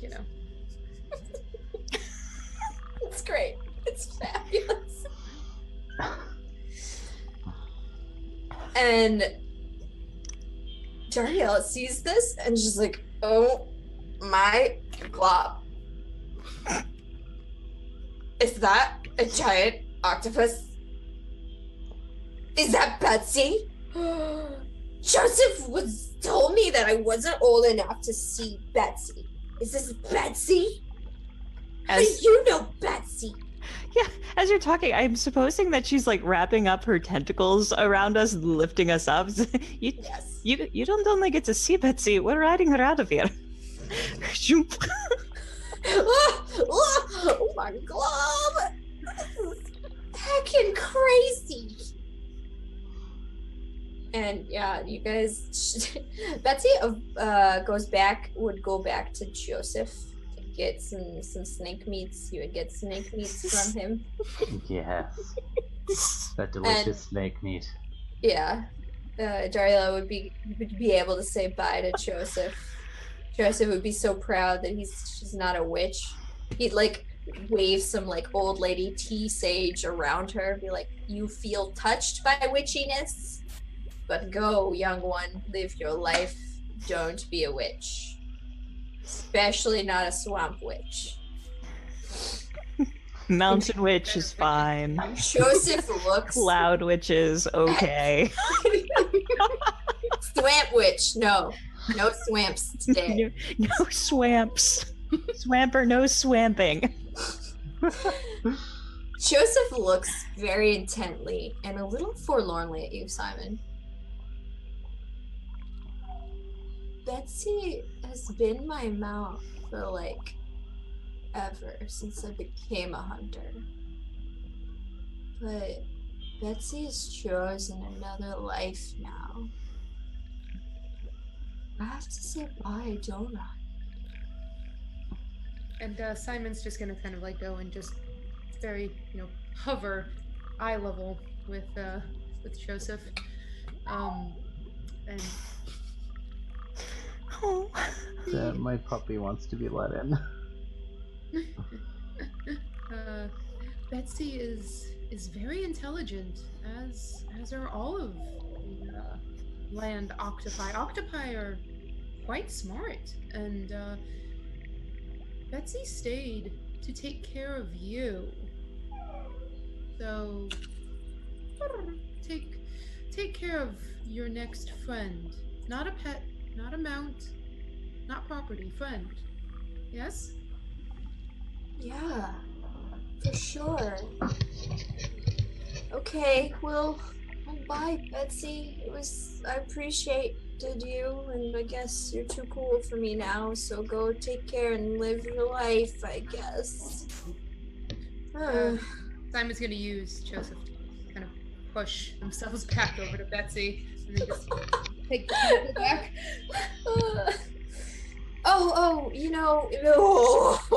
Look at that chunk. Yeah, okay, well, take some of this prepackaged snake meat out to the village. I think I'm gonna mope today. So cute, Sam. And yeah, I would say you guys make it to the village. What would be uneventful, except you are literally riding into this tiny village on a giant octopus. And the parents have been blubbering nonstop. Oh yeah, returning the babe. Yeah. Yeah, I'd say it's pretty easy to convince them that, they probably try to like make her stay a day or so, but acknowledge that at least not being some culty swamp witch is you try and convince them to have adventure. Yes, adventure time. Now into the Iron Wind. Yeah. Oh dear. Things I specifically did not mention. Right? You want to become something else entirely? Well, let me tell you. Yeah, I mean, you could get a grass sword arm, or Yeah, exactly. something Or like a less metal arm. cool. That's cool. Awesome. Thank you for running this. You're welcome. This is great. Now we have a 14-year-old. We did an adventure and we got responsibility in return. Plenty old enough to make her own decisions. I mean, we're Yeah. placing a whole assortment of cultural norms on an individual who, as far as I'm concerned, is a full-grown adult, crossing into old age, probably. I mean, we really don't know. I keep trying to convince you that I know. And also, scans have 3 parents. That's so all of this is Right. That makes sense. So, yeah, I mean, in hindsight, if you guys wanted to know, the Mala were just, Colin was probably the closest. There's some sort of Numenara, Numenara that is affecting them in a way that allows them, like, if you spent more time with the Mala, you'd be able to tell that not only could they breathe air, but they could like dive underwater and breathe water. They have the ability to like charm animals and have companions, and they could, rip your windpipe out. It's fine. Obviously, you saw the pyrokinesis. They can do little flame balls and stuff. But yeah, they have something going on in the swamp that's given them some uber powers. But they generally are driven in an amicable way. Like, they just want to protect the swamp. Just in a culty, like, never leave the place kind of way, though. Yeah, that's still not a good environment for a 14-year-old girl. Yeah. That's not a good commitment for her to make that early. It's fine. We'll show her the world, and if she wants to go back, she can go back. Yeah, it was Exactly. fairly difficult. Like, you definitely had to roll really high, but that damn nat 20 was worth it. So Right? convince the stubborn little tween to get out of there. Good job, guys. Simon was Nice. fully prepared to have her stay and go back in that obelisk, because in the city Right? of Rust, people sacrifice themselves to appease one of the 4 giant gods that surround the city. And sometimes you have to do a dance and dive into the maw of one of the gods so that it destroys something. Oh, goodness. As one does. Yikes. So this really was within the realm of normal. It's fine. From my Yeah. perspective. Well, thank you guys for playing. Your people sound horrifying. What a lovely place. Anyone can visit. You can watch a little video about what you can and can't do in the city before you go in. They just show it on the waiting screen through the hallways. Culture. You have it. Welcome this was to lovely. It was. This was great. While Thank you are you. here, So Yes, please. Why thank don't everyone we wind up? for jumping in on this. Thank you, Jess, for running it. Thank all the viewers for tuning in for our first stream of 2019. Do you want to go around and everyone just introduce themselves and where people might be able to find them and their work online? Yeah, we'll start in the upper right-hand corner with the Rubbish Trash Fire. Hi, everybody. I was actually going to pronounce it Rubish, but then I remembered I wasn't doing an accent out of character. Anyway, so my name is Marcy. I'm one of the operators here on the Phantom Roll booth, and I also run the Owl of Lycia on Monte Cook Games Twitch channel. Everything else, please look at my Twitter for, because I have a lot of projects, and I actually just woke up about an hour ago. So proud of you. I'm so sleepy still, but I'm okay. I'm okay enough to make diplomatic results. Anyway, that's it for me. Glitch. It was very awesome. Thank you for popping in and being the trooper. Pep, I don't know who you are. I have no idea. None at all. I'm a complete stranger. Yeah. But I will introduce myself so we'll no longer be strangers, and maybe I will take you on a date later. Who knows? My name is Ash. I can be found by the handle Phoenix of 89. Twitter, Twitch, all of it. Right now, I think the only online presence I have that's continuous and not just random is on the Scraticus channel. But hopefully, as my schedule allows, I will be around here a lot more often. Yeah, we'll love to have you. I guess that's me. Okay. That's Colin. Hi, I'm Colin. I'm one half of the Phantom. I'm the other half of the Phantom Roll booth, and we got a lot of stuff going on. Ballad of Garbage People is set to come back in 2019 at some point. There may be some reorganization because we may have lost a player, unfortunately. But there's also some other stuff coming down the pipeline. My dog. Things from Wrath and Tears, the RPG that I'm writing, is probably going to show up. I'd love to run some Symbaroum. So definitely jump into our Discord and be active. We love to have people, new people on shows. Yes, I'm so excited for Phantom Roll booth. Super excited to be here. Last but super duper not least, Alex. Thank you for letting me live a dream.